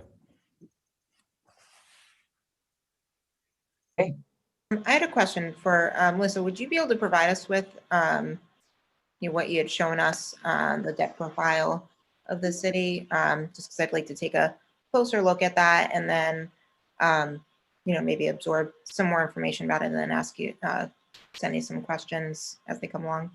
Yeah, absolutely. Okay, I'll great. provide through Carl. Thank you. Yeah, and feel free, obviously, Council, feel free to reach out anytime, right? We don't have to wait for the specific meetings, but if you have any particular questions or clarification, please reach out. Carl, one of the things that obviously we talked about earlier is the changes we need to make to the budget to correct the increase in salary with the bargaining agreements. So you are going to provide that to council at some point over the next few days, correct? Yeah, so I think as we talked about today, in terms of the amendments that we were tracking, so even from I think the dialogue that we've been having with council and the inputs, we've got a list of things. I think you raised some very valid points, I think, which need to go into the budget. So we can certainly provide that list of the amendments that we've got, and then obviously as we go forward with, I think, further dialogue, and ultimately also we get obviously a kind of a public comment as well. We may want to make other amendments too. But absolutely, we can supply that to you this week. Yep. Okay, great. And in terms of, if you did a refinancing, obviously is one of the options. We talked about this during the caucus about using that line item of intergovernmental transfer. If we did a refinancing, would those funds, is that where they would go into that intergovernmental transfer line item as revenue, or how would that work? No, I think it's a great question, and that's something I think I'm going to have to get some advice on in terms of where it sits, in this particular budget, because where does it sit from a revenue perspective? So yeah, I'll definitely need to look into that. It's a good question, and something which probably need to talk to. I'll certainly talk to Treasury about it, and maybe get some outside advice as well. Okay. Thank you. And then, Carl, in terms of it's on our agenda tonight in 6th order. One of the things that the administration is doing is incorporating the refuse bill on the real estate tax bill in 2021. Has there been a cash flow analysis on whether or not there will be to look at any sort of impact on our cash flow as how that money now comes in, because we're doing it differently than we have in the past? Yeah, so obviously one of the key things is from a city perspective, there's obviously benefits, from the community, but from the city also, because it smooths out, potentially it's going to smooth out the revenue cycle for us. So instead of having the two kind of main influxes of revenue, we're going to spread that out through the year. So that in itself will help things. And, we're talking about the TAN this evening, which is one of the key vehicles that we use to maintain the cash flows through the ebb and flow of the natural revenues that we have. And certainly that's going to be a benefit to the city. Okay. Of course, it's the first time we'll have seen it in terms of the payments in maybe the first and second payments, because it's an earlier payment. The first payment will be earlier, but certainly we've made some assumptions on that. Yeah. Okay, so there shouldn't be any negative impact by putting the refuse bill and the real estate tax bill in terms of our cash flow. No, not at all. In fact, it's be beneficial rather than negative. Yeah. Okay. I just had two other things too. That we're not funding the Scranton, or the plan that you presented is not funding the Scranton plan, and I believe we're not funding Scranton tomorrow, only using the funds that we get in from the University of Scranton. So can you that's kind of a different approach than has been taken in the past. So can you talk about that and explain it? Yeah, well, I'll have to take that back to the mayor. Okay. In terms of the rationale and the kind of the reasoning behind that. So I think in terms of we've had some obviously difficult conversations the last 3 or 4 months in terms of what we believe the city can fund. But certainly I will take that back to the mayor, and we'll come back to you with the answer on that. Okay, great. Thank you. Any other questions? Yeah, sorry, go ahead, Mark. I don't really have a question. Just, I took this all in. I'm going to tell you where I'm at. I like scenario B, all right, because the contingency money or the workman's comp money goes into a trust that produces dividends, like you said. So I like that idea. I still understand the position of the city and the desire for the proposed new positions and the increases. But my position is still, it should be phased in. I don't agree doing it this year. So, I look at options of phasing it in, being more fair and equitable for everybody else. And because we keep going back to COVID and the uncertainty. So because of that, that's where I'm at with all this. And thank you, for the presentation, Melissa, and Carl, thank you for always coming back to us and having this open dialogue. I appreciate that, Councillor. And and that's what this is all about, right? I think he's getting that input, and ultimately, obviously, everybody on this call has got the community at heart, and ultimately, we're going to do the best thing, for the community going forward. So I appreciate your comments. Thank you. Yeah, I'd like to thank you too. I mean, we've been going back and forth for several days, and we're getting a lot of information out there, and we're really talking this over. Going back to the TAN, how did we arrive at the bond council that we used?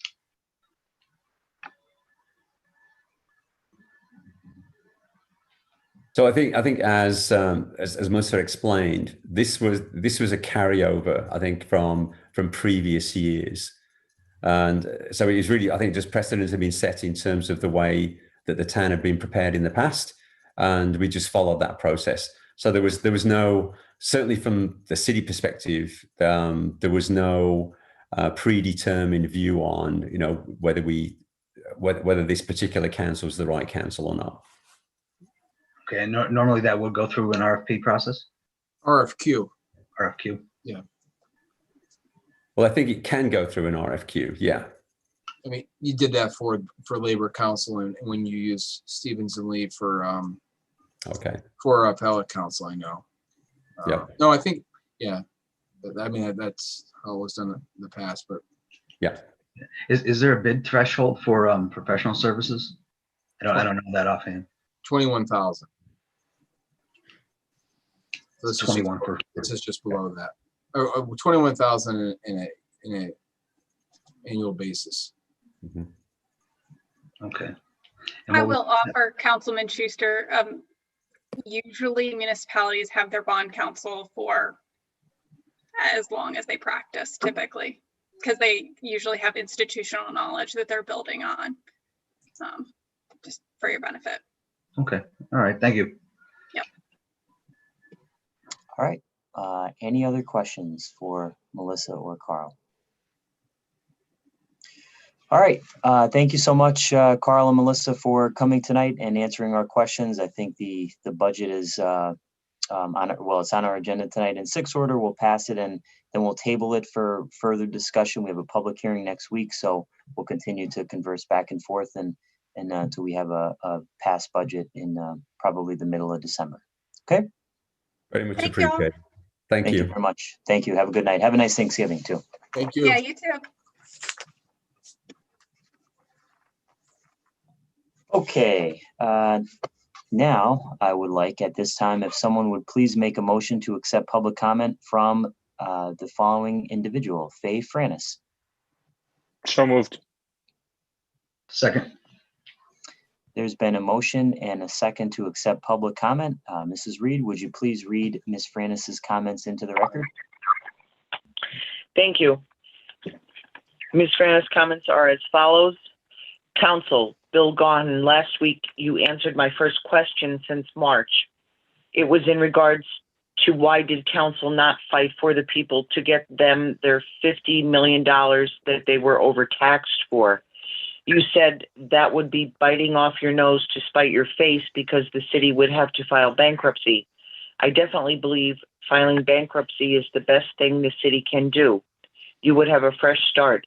People are led to believe by filing bankruptcy, their taxes can go way up. Scranton is already taxing us out of our homes now. That lawsuit the city just won allows for the city to tax the people as high as they please with no limits. With bankruptcy, you can open up these outrageous union contracts. So no, Bill Gaughan, you are wrong in my opinion.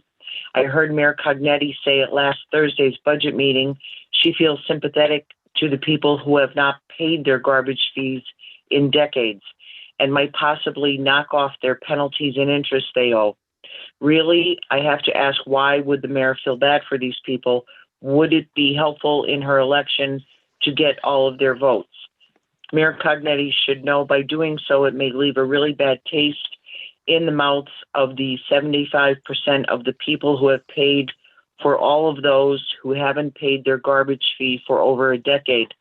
Would the mayor want to lose their votes? I would not think so. The mayor's priorities are definitely mixed up. If anything, Mayor Cognetti should feel sympathetic to all of us who paid more than we had to cover the cost for those who didn't.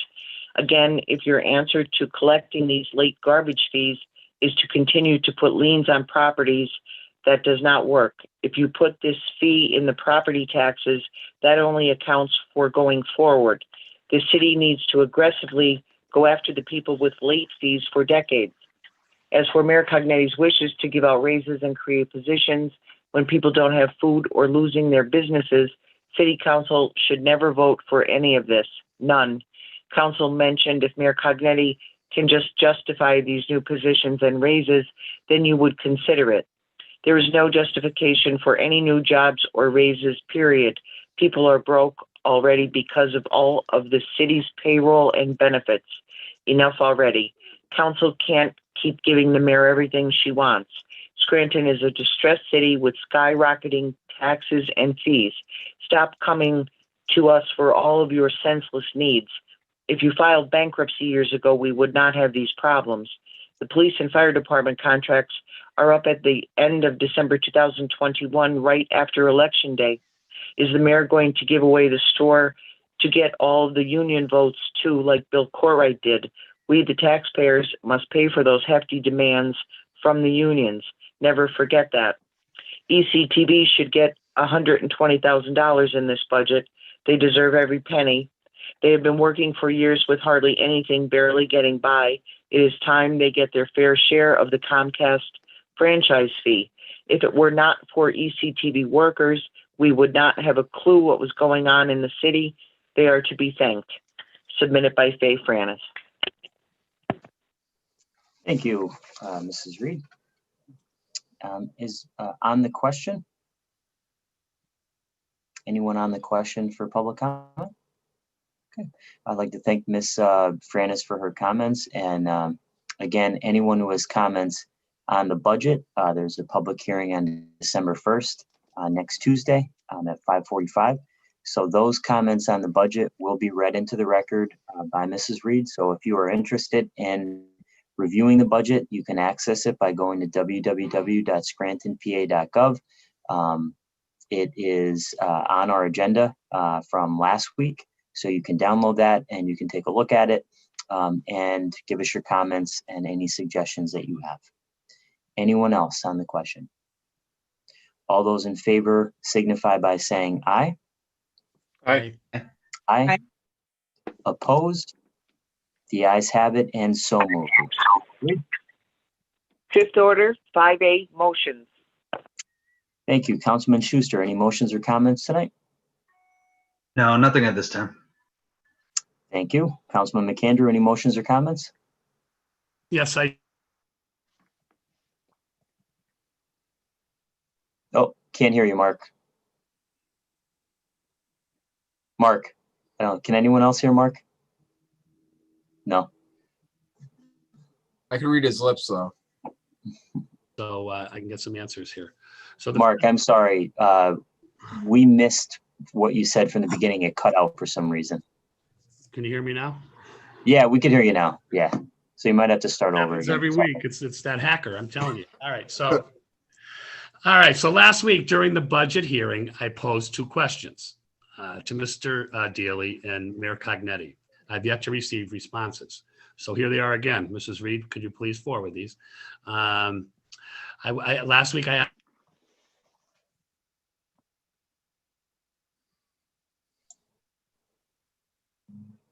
You're muted again. I think he's cutting out.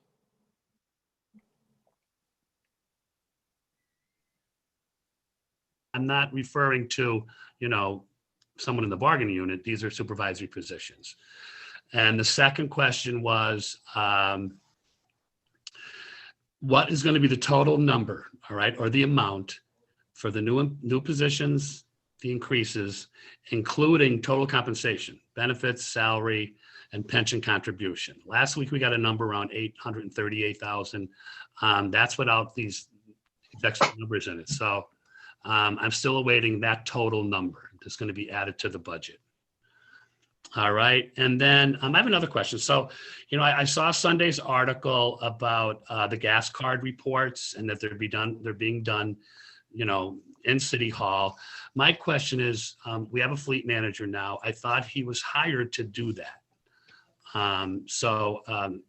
I'd like to know if that's part of his job descriptions, if we get them finally, or a better summary or a better descriptions, because we got the summaries that were only that. There were summaries of the new positions and some of the ones that are getting increases. So a job description always with me was a list of duties, whether they're hourly, daily, not just a sentence or two. So I would like get better for clarifications on the job descriptions.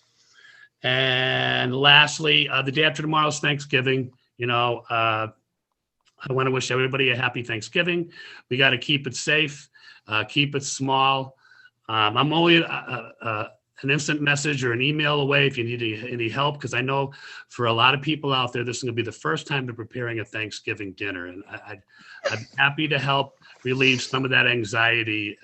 Feel free to reach out to me if you're having problems putting that meal on the table. With that said, that's all I have. Thank you. Thank you, Councilman McAndrew. Dr. Rothschild, any motions or comments? No motions or comments, just that I could probably use some of Councilman McAndrew's help. I can cook somewhat, but I might need some ideas from him, so expect a message. Okay, it's on Facebook. I have a bunch of tips and recipes, so check it out. Perfect. Thank you. And thank you. Councilman Donahue, any motions or comments? Council received a complaint last week about the conditions of the 300 block of Forest Court, which is between the parking garage and the Diocesan Center, in between Linden and Mulberry. So I did talk to the DPW director Friday afternoon. So I'm hopeful to have an update for whoever called in that complaint to council's office by the meeting next week. And I'll save the rest of my comments for agenda items. Okay, thank you. Solicitor Hayes, do you have an update for us on Ms. Schumacher's request, I think from maybe 3 weeks ago? She asked for a list of outstanding lawsuits and the names of the attorneys or law firms representing the city in those cases.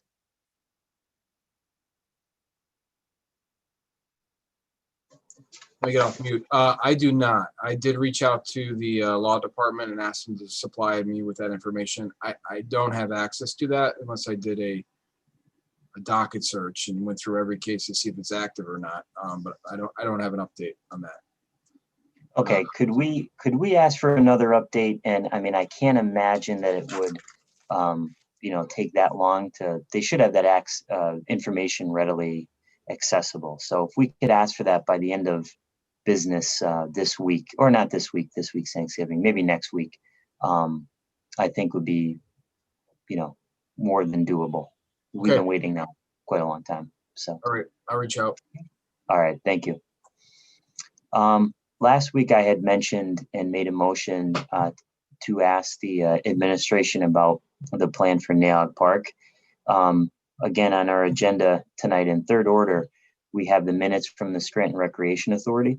And in those minutes, there is a concern that, the pool at Naog Park will not be ready for next year. And I share those concerns. I mentioned last week that I was up at Naog Park in the pool with the Recreation Authority board members last year. There are several issues up there. And there was money, capital expenditure money in the budget in the amount of $250,000, I believe, that was earmarked by the previous administration to replace the liner and to fix the inside of the pool. There's several things that have to be done. We didn't get a response yet. I think we need a response as soon as possible. I'll be talking to the mayor this week. And I think we should look at if there's some way that we can either pass legislation or, if the administration is not willing to release those funds, or look at the impact on the budget moving towards the end of the year, because it's my understanding that without those funds, the pool will not be ready for next year. So it's a major concern of mine. I don't know what this upcoming summer will look like in terms of being able to swim in the pools, but if the news about vaccines and everything else keeps up, I think there may be an opportunity. If it's not done next year, it'll have to be done the year after. So it's something that, it's an asset of the city. We have to continue to invest in it and make sure that it's being kept up properly. At this time, I'd also like to make a motion to request from the Scranton Sewer Authority a full accounting of all escrow accounts, and also request a timeline from the authority on the release of those dollars in the escrow accounts to the city. Second. There's been a motion and a second on the question. On the question, reason I make this motion, I think we should get an update. I'm not too sure exactly what amount of money is left in these escrow accounts, but I do know in reading the recent newspaper article that it looks like the issues there with the different property owners, what was holding up the release of those funds to the city, that is coming to an end. So I think that there's a potential that we could look at those dollars as a funding source potentially for next year, depending on how much that amount would be. I think there was a few $1 million in one escrow account, and then I think there was a second one, but I'm not positive off the top of my head. So there's another opportunity, I think, here that those dollars could potentially go towards covering the shortfall for next year. So that's why I made that motion. If it passes, I think we should send that to the executive director or the Scranton Sewer Authority, and to get that information as soon as possible. Anyone else on the question? And just on the question, it is my understanding that, the majority of the easement issues were cleared, but, there still are the ones from the opt-outs that need to be settled in one form or the other. So I don't know if, all the money will be available or if some of the money will be available, but I agree 100% in getting an accounting of, what could potentially be available. I would just caution about, saying, funding sources, because I think at some point too, we're going to have to talk about how we're going to use that money as startup funds for some sort of stormwater management system, whichever way we go there in the next, 2 to 5 years. Mm-hmm. Anyone else on the question? All those in favor of the motion signify by saying aye. Aye. Okay. Opposed? The ayes have it, and so moved. And the last thing, Mrs. Reed, if we could just request a copy. Usually when we get the budget, we receive a copy of the Workers' Compensation Reserve Analysis and Loss Forecast. So if we can just request a copy of that at some point before the next council meeting.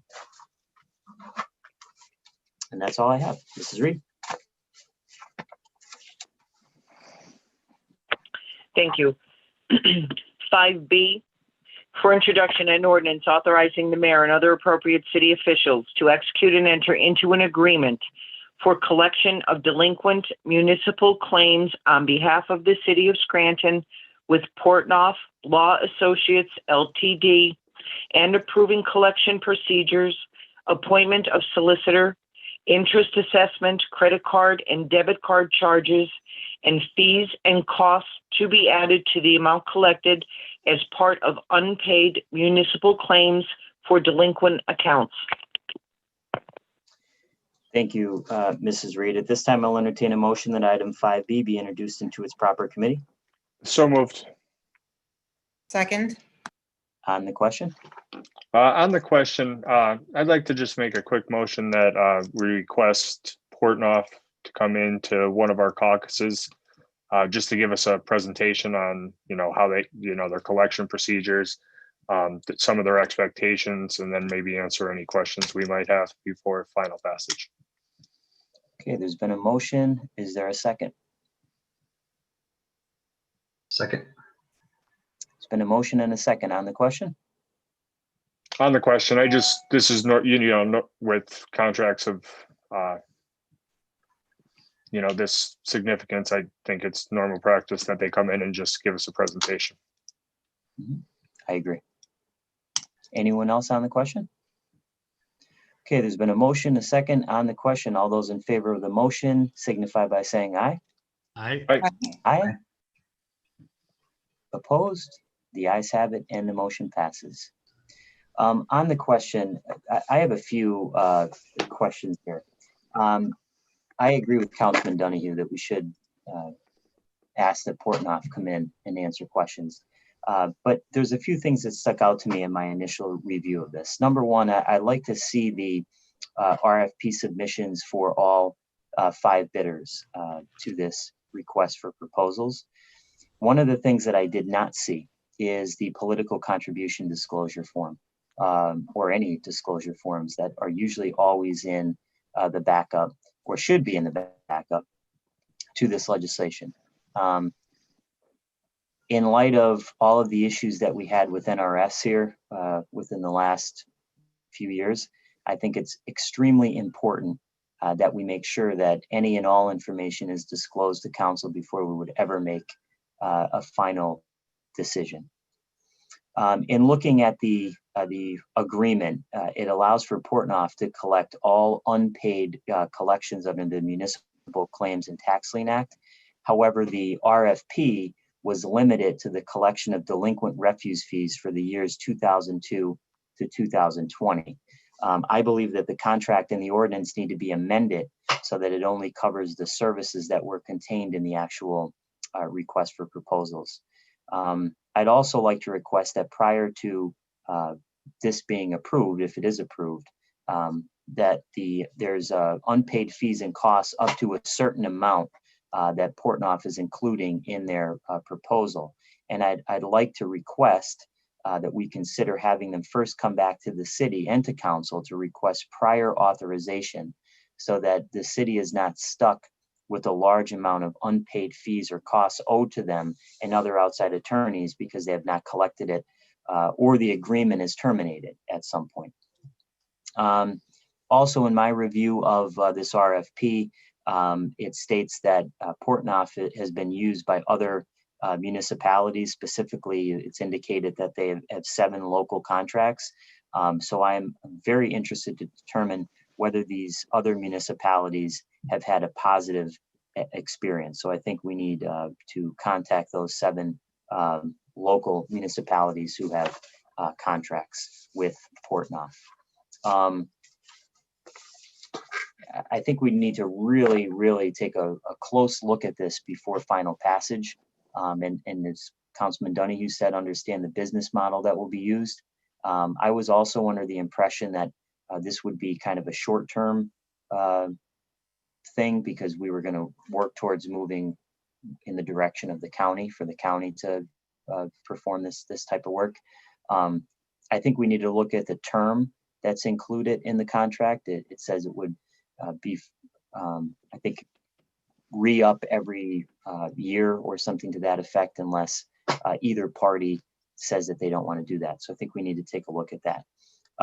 Again, these questions are being asked in the spirit of transparency and in order for us to conduct our due diligence in light of the negative experience we had with NRS. I don't think we want to make the same mistake. We want to make sure that all of our I's are dotted and our T's are crossed.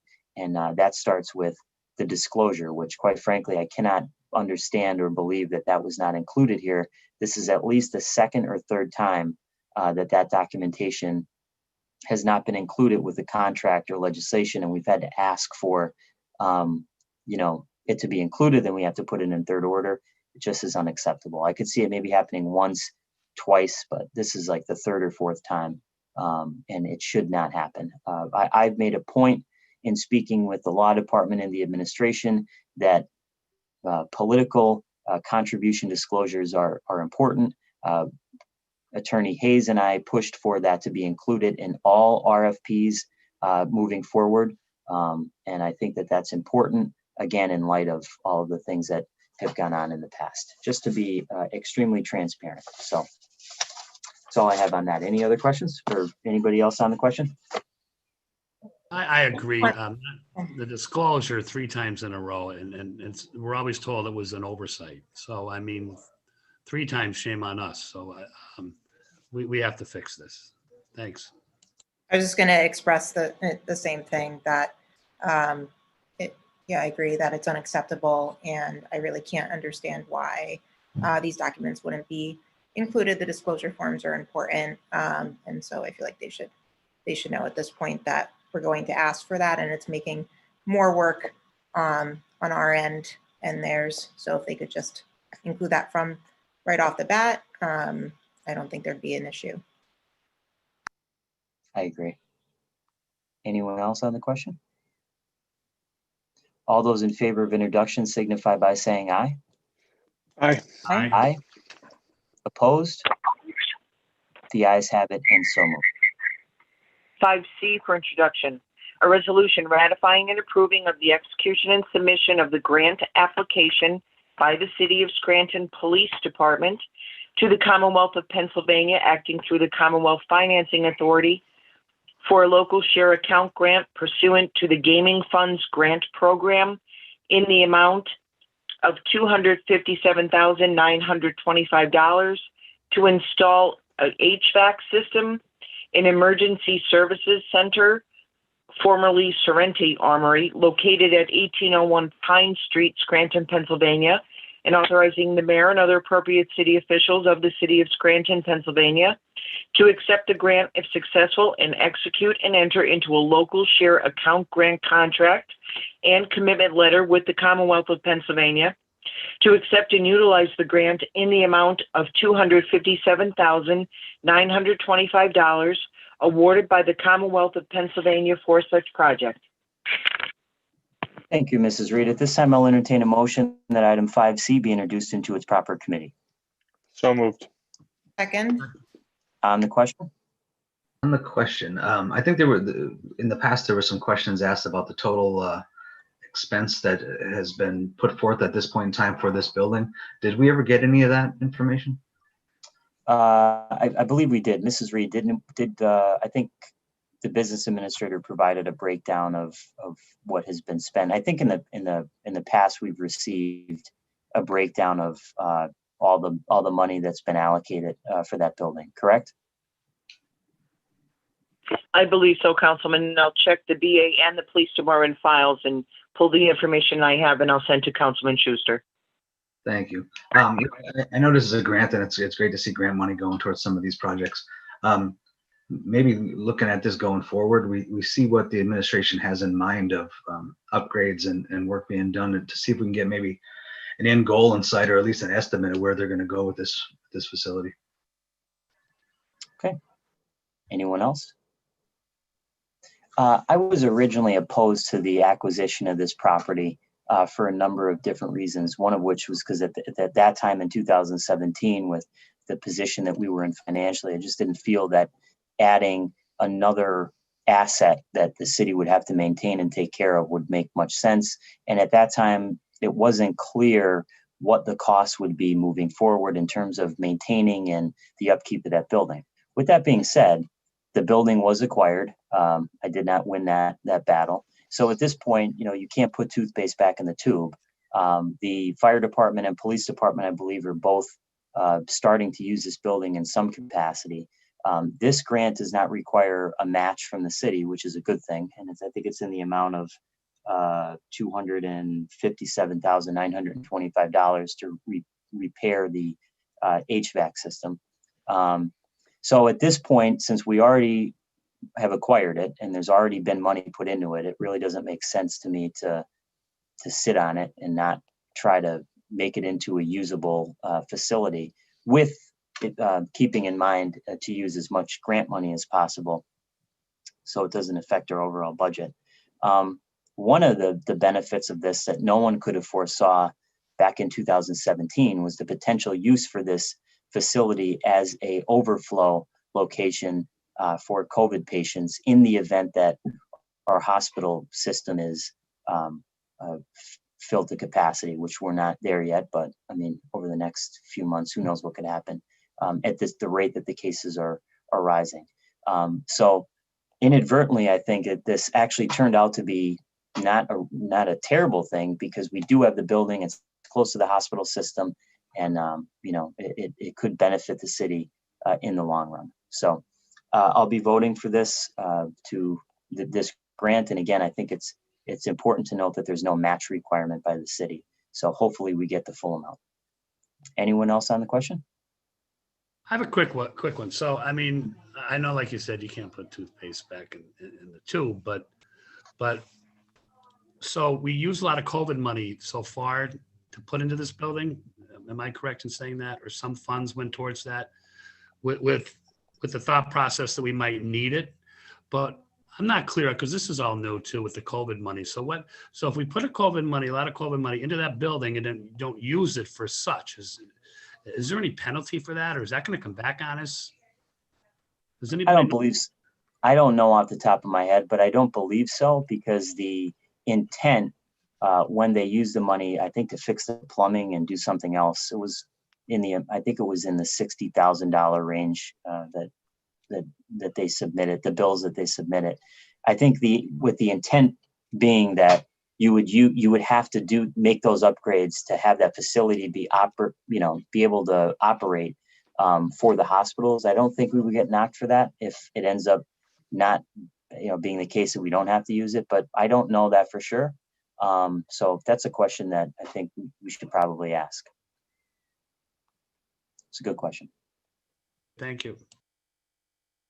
Anyone else on the question? Okay. All those in favor of introduction signify by saying aye. Aye. Aye. Aye. Opposed? The ayes have it, and so moved. 5D for introduction, a resolution authorizing the mayor and other city officials to make a solvency payment to the Commonwealth of Pennsylvania Department of Labor and Industry, Bureau of Unemployment Compensation. At this time, I'll entertain a motion that item 5D be introduced into its proper committee. So moved. Is there a second? Second. On the question? On the question, Solicitor Hayes, there's a lot of kind of legalese in here would you be able to provide an explanation, maybe in layman's terms, of what this legislation is attempting to accomplish? This is so with regard to the workers' compensation or the unemployment compensation? Yeah. Yes. Okay. So for employers that are under the Pennsylvania unemployment compensation law, governed by them, they have to make contributions on behalf of their employees. There's two methods to do that. It's either a contributory method or a reimbursable method. The city is a reimbursable method, and they reimburse you the unemployment compensation fund on a regular basis. So what is provided, the Department of or the Pennsylvania Unemployment Compensation Fund has now begun processing the relief from charge credits related to COVID-19 claims, and the credits from the automatic relief from charges for eligible claims. You get a credit for making those contributions. The amount that's set 0.0018, that of gross wages, that rate has been determined by the city. So what they're asking here is very standard, just approval to make these contributions to the unemployment compensation fund, which they're required to do by law. So it's nothing. There's nothing unique or special about what's being requested. Okay, thank you. That makes sense. Anyone else on the question? So also, Mr. Hayes, so that is the usual route that would be taken with some. Yeah, either just setting the rate and asking authorization to do this on a regular basis. And it always goes through the Department of Labor and Industry. Correct. Thanks. Any other questions? Okay, all those in favor of introduction signify by saying aye. Aye. Aye. Opposed? The ayes have it, and so moved. Sixth order, 6A, reading by title, file of the council number 34, 2020, an ordinance amending file of the council number 95, 2015, an ordinance entitled amending file of the council number 79 of 2015, an ordinance amending file of the council number 145 of 2007 entitled an ordinance renaming the emergency and municipal services tax to local service tax and by imposing a withholding of $52 for the calendar year 2015, and the same shall remain in full force and effect annually thereafter by increasing the local services tax withholding from $52 to $156 for the calendar year 2015, and providing for an exemption from taxation for any person whose total earned income and net profits from all sources within the municipality is less than $15,600 for the calendar year 2015 under and pursuant to the Local Tax Enabling Act, Act 511 of 1965, PL 1257, 53 PS Section 6924, 101 et seq, and the Municipalities Recovery Act, Act 47 of 1987, PL 246, 53 PS Section 11701.101 et seq, and their respective amendments effective retroactive to January 1, 2020. This tax enables the city of Scranton to continue to levy the local services tax at the fiscal year 2019 rate for fiscal year 2020 for a total maximum local services rate of $156 for the fiscal year 2020, effective retroactive to January 1, 2020. You've heard reading by title of item 6A. What is your pleasure? I move that item 6A pass reading by title. Second. On the question? All those in favor signify by saying aye. Aye. Aye. Opposed? The ayes have it, and so moved. 6B, reading by title, file of the council number 35, 2020. An ordinance appropriating funds for the expenses of the city government for the period commencing on the first day of January 2021 to and including December 31, 2021 by the adoption of the general city operating budget for the year 2021. You've heard reading by title of item 6B. What is your pleasure? I move that 6B pass reading by title. Second. On the question? On the question, I move, I'd like to make a motion to table item 6B. Oh, I think we're going to do that after the on the question, I think. After everyone's done, like, talking about the budget, or if anyone would like to make comment on the budget. So are there any comments on the budget before we make a motion to table it? I think, I mean, the concerns and comments I've made all along here. I think when we're looking at the, the creeping expenditure growth of 3%, coupled with the slower moving revenue of 1%. I think, when we're looking at that, I do think adding some of these new positions now, maybe with some of the justifications we've given, maybe we could, make government and city of Scranton more efficient, and maybe some of these positions will be justified in helping with that. But I mean, just an overall view, looking at that, I feel like it's adding $1 million into the next year's budget. I would much rather either phase that in or, look at what our revenues look like in the following year to move forward after that period. Okay, thank you. Anyone else on the question? Yeah, my position hasn't changed either. I'm not happy with adding new positions that, they're going to total $1 million. We need to do, and I know we need to restructure. I get it. It's not that I'm against it. I understand it, the necessity of it, but now's not the year. And I know they keep saying, well, what about next year? I'm just not comfortable adding, $1 million to the budget just for new hires and increases. And we're already looking at a $4 million shortfall. So I just think maybe this year we we do more with less. Was the biggest obstacle. It's still here. It's not going away. So maybe next year we revisit it. And that's still my position. I don't see myself changing. Thank you. Okay. Anyone else? I have a couple of comments. So first, last week I did ask about the other salary, and the business administrator did send an email to me yesterday regarding my questions. And I just want to go through them very quickly. The increase in the other salary for fire department is predominantly severance pay. A total of 11 fire department members are eligible for retirement in 2021. So that breaks down to acting pay, $120,000, education, $77,000, and the remaining $313,000 is for severance pay. I also questioned, there was other salary that was expended in 2020, even though it wasn't budgeted.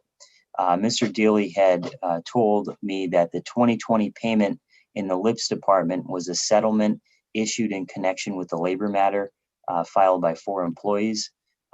So those funds had to be put in there when a settlement was reached. The $20,000 currently showing in the 2021 budget will be removed as part of amendments that the administration is putting forward for their budget. I also asked about $5,000 expenditure in the DPW budget, and it was going to look into that. And then, of course, as we heard tonight, the administration is going to submit additional information about changes that we will need to make because there was additional expenditures that weren't included in the budget in terms of raises that were contractually obligated to pay out to the DPW. And then I believe there was a few clerical employees that received raises, but according to the administration's plan, they were not to receive raises. So those things have to be ironed out. And I think we'll receive information on that this week. One of the other things that came up last week and tonight was about the use of the labor and industry funds, the excess reserve funds from the workers' compensation money, using that and putting that in the intergovernmental transfer line item. And I think Business Administrator Deeley agreed that he would need to find out further information on it and on if that is in fact a correct representation, would be a correct representation in the budget. That's why I asked the question. I'm not really sure because we're going from recognizing that as a restricted funds to unrestricted funds, and technically I believe that those funds are an asset of the city. So should we put it in that line item? That's an outstanding question. Also, there was things that weren't funded that I have questions, still have questions about. The Scranton plan, Scranton tomorrow. The business administrator said that we'll hear further information or he'll take it back to the mayor.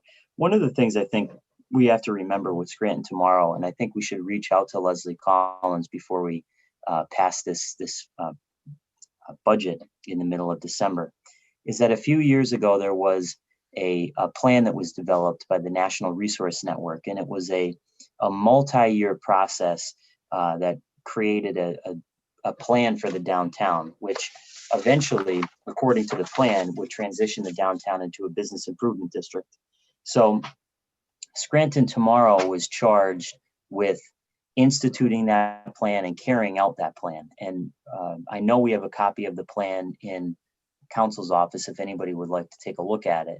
There was a lot of thought and a lot of things that went into the creation of that plan. OECD has the entire city to create projects that impact different neighborhoods, low to moderate income areas. And I think maybe one of the things that the administration wants to do is to move the focus away from Scranton tomorrow and onto OECD. But the way that the NRN plan was set up really put the focus on Scranton tomorrow, with the contribution coming from the city and the University of Scranton. So I know that the University of Scranton's portion of that funding would still be in the budget, but it looks like we would be holding back our funding. I realize they have to sometimes make tough decisions, but I think we need to really investigate what the impact of not providing that funding to Scranton tomorrow would be next year, and then weigh that that information on whether or not we want to continue down the route with the plan that the administration has proposed. One of the other items in there that maybe, it's only $30,000 and it maybe seem insignificant was the funding for the Everhart Museum. I think we should put that back. $30,000 in the context of $110 to $50 million budget really isn't, it's a drop in the bucket. Every year that I've been on council, the Everhart Museum has used that money.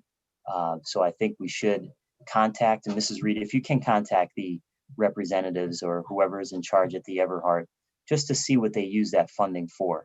I think before, I know that the mayor had stated that the Everhart Museum didn't come to the administration with an ask, but again, I think we need to know what the impact would be if we didn't include that funding. And the Everhart is an important institution here in the city of Scranton. The other, I think I agree with my colleagues on, I think we have to weigh each position. There are new positions in the budget. I think we have to look at each one individually and determine whether or not we feel, after getting the information from the administration, whether or not those positions would add value. Would they add more efficiency? There are some that I think probably would, and we have to weigh those decisions in those positions over the next few weeks. One of the things that came up last week that I can say that I do not agree with, and I think needs more investigation, is the changes that are occurring in the Parks Department. I took exception with what the mayor stated last week at our work session, which I stated clearly during that work session, which is that, if we don't follow the changes in the Parks Department that the mayor is suggesting, that, I think her words were, do you guys want to fix our parks up, or do you want to scrap the study? If you're serious about fixing the parks, or do we want to, take that and take the parks off of the priority list? The parks have always been a priority with me. I live across the street from one that has been rehabbed with grant money over the last few years. I just don't believe that, and again, we'll look at it over the next few weeks, but I don't believe in this specific instance that adding another management position to that department is going to help the issues that may exist in that department. The issues are that there are not enough employees. There's only 7 employees. McDade Park has 10 employees the county has 10 employees just for McDade Park. You could probably take all 7 of those employees in Parks and Recreation and have them working full-time up at Nayock Park. You're spreading those employees out over the city of Scranton, which is 26, I think, square miles, and 30 some. We have a huge park system. Cut the grass, weed whack, and on top of that, they do other things as well. So I think before we add a management position, we need to make sure that the structure is in place, because who are these people going to manage if they're moving the groundskeepers under the supervision of highways and DPW? I think the intention was maybe noble, but I don't think, after what I've seen the last few years, it makes a lot of sense. And I think we should change that and maybe look towards adding additional casual employees and making sure that a program is in place next year for college students and high school students, like they used to do in the past, to work with the city to cut grass and weed whack and things like that, to help the employees that work there. Because we know that adding positions costs money. Obviously, that's what we're discussing. So in a perfect world, we'd have way more than 7 employees in the Parks Department. And if you look at other cities across our state and our country, with our park system, other cities have 20 to 30 employees, and they are able to get things done. I don't think it's a problem with the employees. I know many of them. I see the work that they do at the park across the street from my house. They do great work.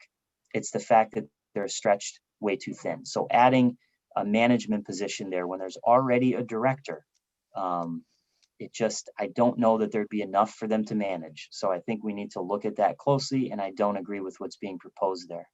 I've also had discussions with Mr. Deeley, who I have to say, I said he was a glutton for punishment earlier today.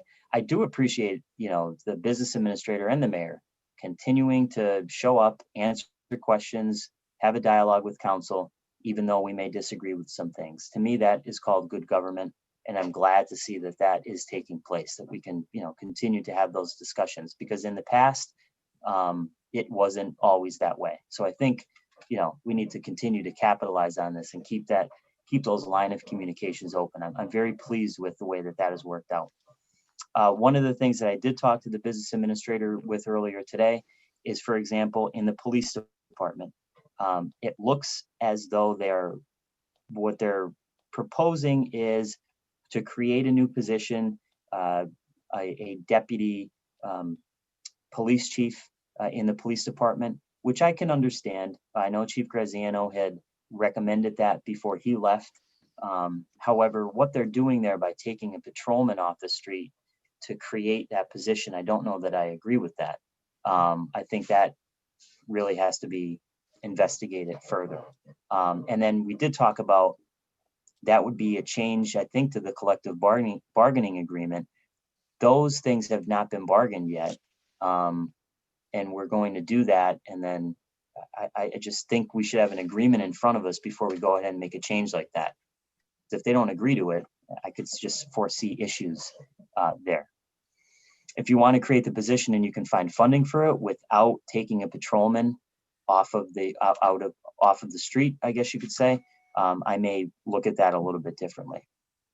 One of the small things in there, and I talked to the business administrator about this earlier today, that it's very minute, but it just stuck out to me that something that we should look at is they're eliminating the water for employees, like the water service. I just think that's overboard. Right now, there's no water fountains in City Hall because of the coronavirus.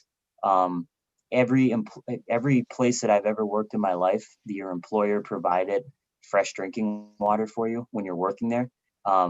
I don't think the expense is that much that it's something that, you want to cut and you're going to save all this money. I think we should put that expense back in. You're asking these people always to do more with less, and then you're going to take away water from them in each department. That does not make any sense to me, especially during a pandemic when there's no water source in City Hall, according to the business administrator.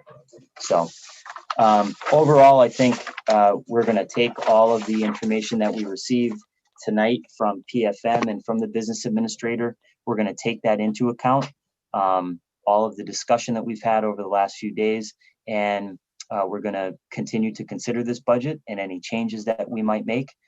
We are, in a minute, Councilman Schuster will table this budget, and then we'll take comments from the public next week, which I think is a very important component of this overall process. So hopefully we'll hear from people next week on what their thoughts are on this budget. And then we'll hopefully bring it back either on December 8th or the 15th for final passage. And in the meantime, if anyone has any amendments, to start thinking about what things you might want to change, and we'll have to come to some sort of agreement there and offer up those amendments in the middle of December. And we can talk about that process in the way that we've done it in the past over the next few weeks. But those are my comments on the budget. Oh, the last thing I want to say too is, I really want to avoid, and I was a little bit more relieved tonight after seeing the second scenario was presented by PFM, because we could hopefully avoid using those funds that were earmarked or designated for the other post-employment benefits trust fund. As you heard from the Pennsylvania Economy League, and I think from PFM, there are major benefits of funding that OPEB trust fund. So to blow through that, if we had to next year, you're losing that benefit. You don't get that. We're not getting that back. So if there's a way we can avoid that, I really think that we should. There are some other minor things that I continue to look at in the budget, but overall, I'll take everything into consideration, and we'll continue to move forward. So, anyone else on the question? Yes, I just had a couple of quick comments. First off, I am interested in getting some more answers with regards to the NAOG pool repair, because that is something I think very important for us to take a look at and to see if that needs to be a part of the budget. I know that pool is in desperate need, and that's utilized by a lot of people in the community. The other thing, I just think the biggest sticking point for our council with this budget is going to be the addition of new jobs, the changes in departments, and then like the increases to pay. I agree that we need to look at each position individually. I do appreciate us receiving the job descriptions, I believe last week. So I did have a chance to take a look through those, but I would like to definitely discuss that more in depth with my fellow council members. And I'm wondering, I don't know, I don't believe we have any other work sessions scheduled. Is that something that we would be able to add so that we can really dive deeper into those changes and into those positions?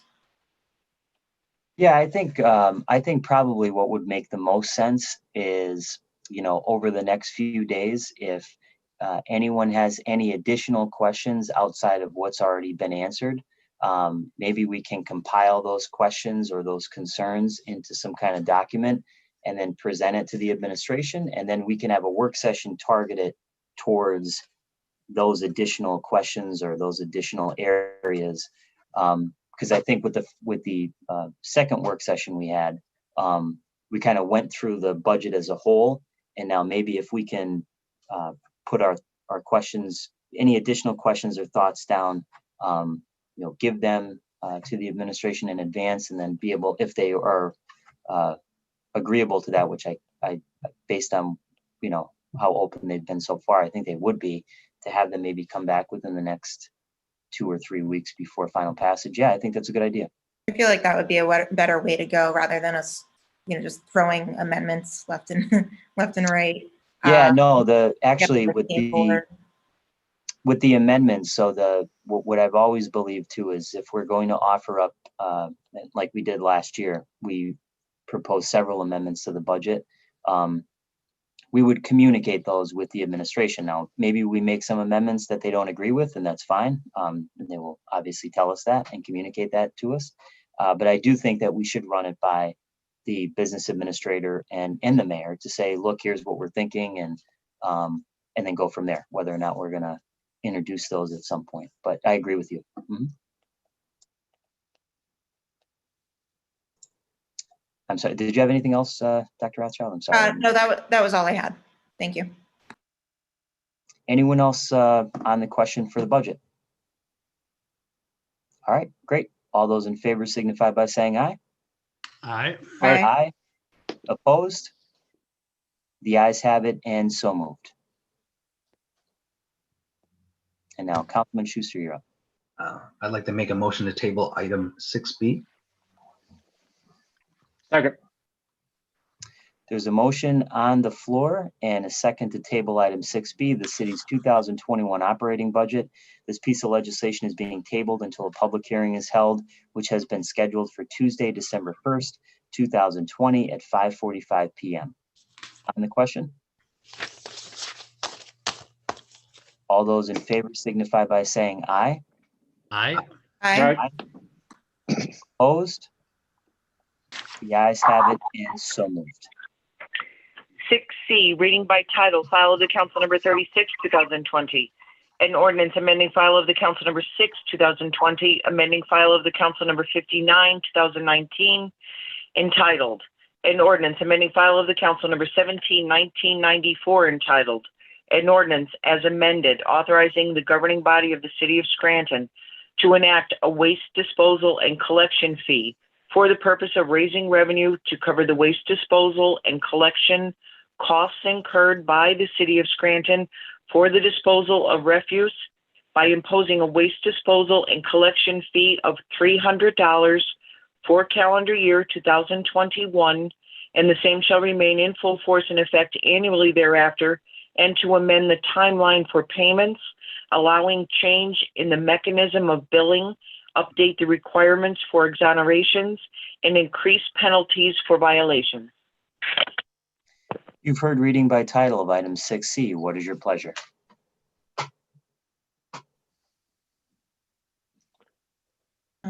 I move to pass item 6C by title, reading by title. Second. On the question? All those in favor signify by saying aye. Aye. Aye. Aye. Opposed? The ayes have it and so moved. Seventh order, 7A, for consideration by the Committee on Finance for Adoption, file of the Council number 33, 2020, authorizing the issuance of a tax and revenue anticipation note, series of 2021, in the principal amount not to exceed $12,200,000, providing for the dated date, interest rate, maturity date, redemption provisions, payment and place of payment in respect of the note, accepting the proposal attached hereto as Exhibit B from the financial institution named therein for the purchase of the note, naming a sinking fund depository paying agent, authorizing the proper officers of the city to execute and deliver the note and certain other documents and certificates in connection therewith, authorizing and directing the preparation, certification, and filing of the necessary documents with the Department of Community and Economic Development of the Commonwealth of Pennsylvania, setting forth a form of the note. What is the recommendation of the chairperson for the Committee on Finance?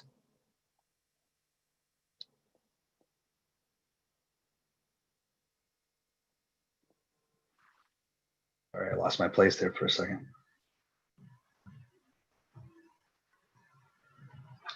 As chairperson for the Committee on Finance, I recommend final passage of 7A.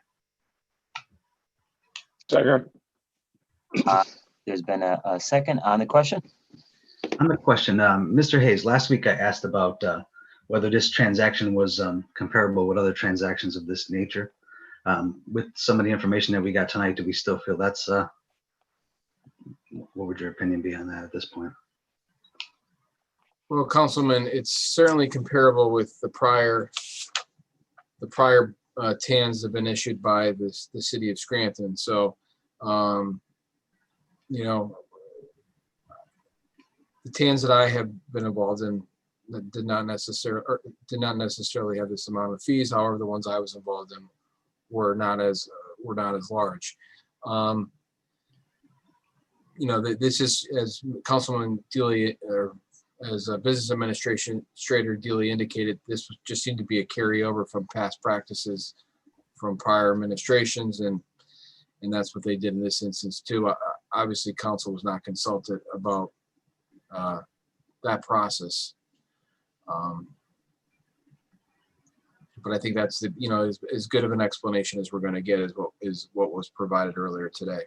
I had reached out to the law department earlier last week about that. I did not receive a response. Do you think it would be a good idea to table until we have a complete explanation?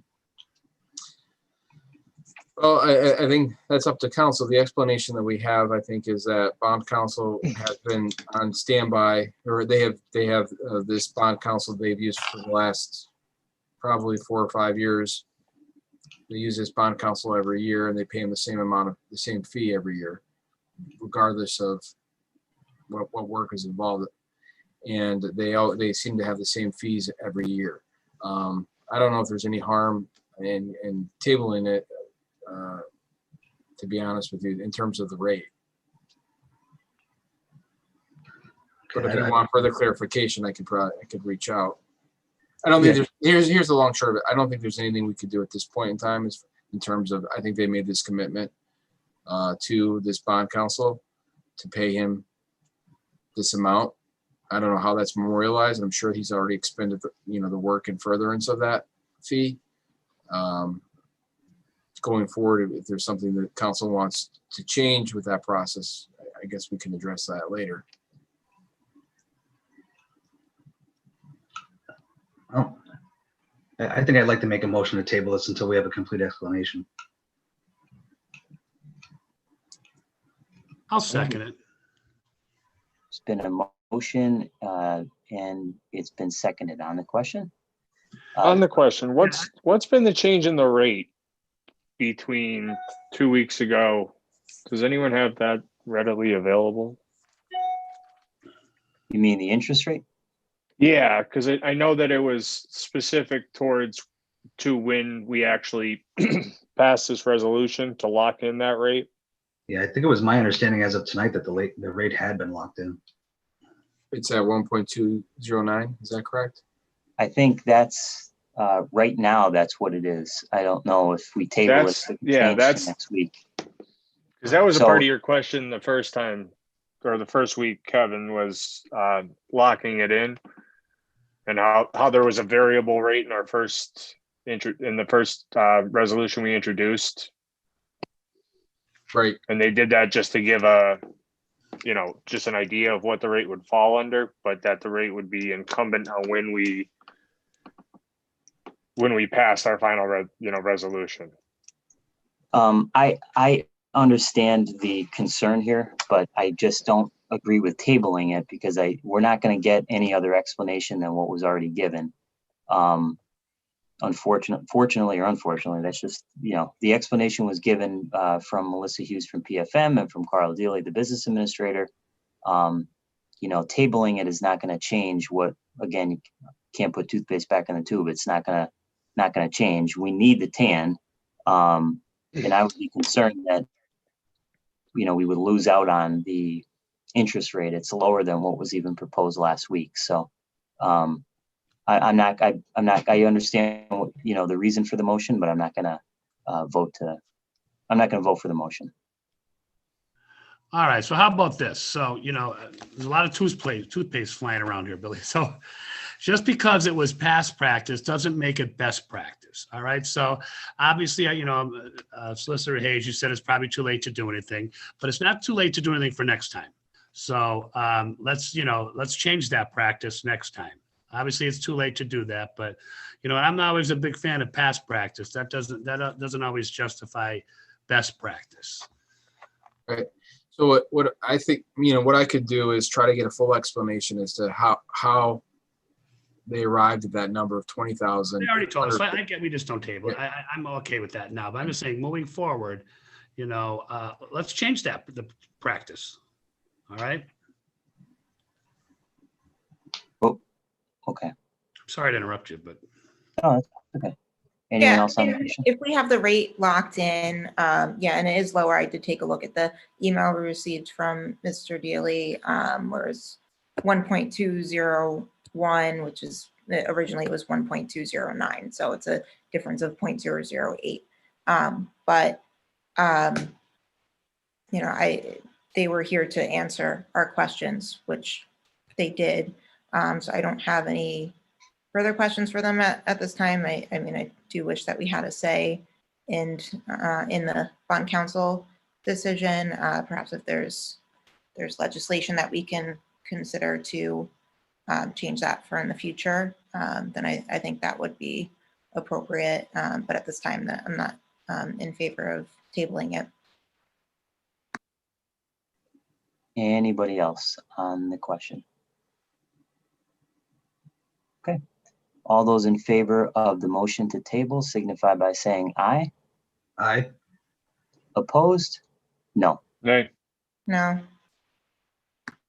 And Mark, I'm sorry, did you vote? I'm yes, the table, just for the support. Okay. So the motion dies 3-2. Okay, and we're back on the question. Anyone else on the question for 7A? Just on the question, I don't know that, Kevin, maybe you can answer this, but I don't know that council, would we have any say in then what gets negotiated in terms of fees, or whether an RFQ goes out for bond counsel, or that would be a function of the administration? I mean, we could give our opinion on it, but would we have a say in that? Well, for professional services, the administrative code provides that any professional services that are anticipated to be over $21,000 in a year have to be put out for bid. Right. So obviously this was tailored to fall just below that. Our recourses, we could ask, the past practice of this administration at least has been to put out RFPs. They did it for, obviously for labor, they did it for the appeal, but in those situations, they were over $21,000. So, and maybe they could provide us with a more detailed explanation as to why there's, some $44,000 worth of closing costs and closing fees that are baked into this deal. But our only recourse is to vote up and down on the TAM, really. Okay. All right. That's our only recourse. Yeah, when I mean looking at this, I mean other deals can be done through the bank, correct, Kevin? Right. Mm-hmm. So what we took, the takeaway here is the bank or the administration, for whatever reason, has decided to hire their own bond counsel outside of the law department to perform services in connection with this transaction. I'm not aware of any requirement for them to do that, but they did. It wasn't the bank that demanded it; they wanted to do it, and it's based from what Carl Deeley said. That's based on past practice to use this law firm to pay them this fee for no matter how much work is involved on an annual basis. Yeah, and I mean, I guess the other takeaway is that it's not a bond; it's a loan. It's a note, right? Okay. Anyone else on the question? Roll call, please. Mr. Schuster, No. Mr. McAndrew, Yes. Dr. Rothschild, Yes. Mr. Donahue, Yes. Mr. Gahn. Yes, I hereby declare item 7A legally and lawfully adopted. 7B, for consideration by the Committee on Community Development for Adoption, Resolution number 90, 2020, ratifying and approving of the execution and submission of the grant application by the City of Scranton on behalf of the Black Scranton Project to the Commonwealth of Pennsylvania, acting through the Commonwealth Financing Authority for a local share account grant, pursuant to the PA Racehorse Development and Gaming Act in the amount of $135,893 for the project to be known as Black Scranton Project Center for Arts and Culture, located at 1902 North Main Avenue, Scranton, Pennsylvania, and authorizing the mayor and other appropriate city officials of the City of Scranton, PA, to accept the grant if successful and execute and enter into a local share account grant contract and commitment letter with the Commonwealth of Pennsylvania to accept and utilize the grant in the amount of $135,893 awarded by the Commonwealth of Pennsylvania for such project. What is the recommendation of the chairperson for the Committee on Community Development? As chair for the Committee on Community Development, I recommend final passage of item 7B. Second. On the question? Yes, on the question, I know I mentioned in previous meetings, but I just want to emphasize again how important I feel that the work is that the Black Scranton Project has been doing, and I really hope that they are successful in receiving this grant. Okay, thank you. Anyone else? Roll call, please. Mr. Schuster, Yes. Mr. McAndrew, Yes. Dr. Rothschild, Yes. Mr. Donahue, Yes. Mr. Gahn. Yes, I hereby declare item 7B legally and lawfully adopted.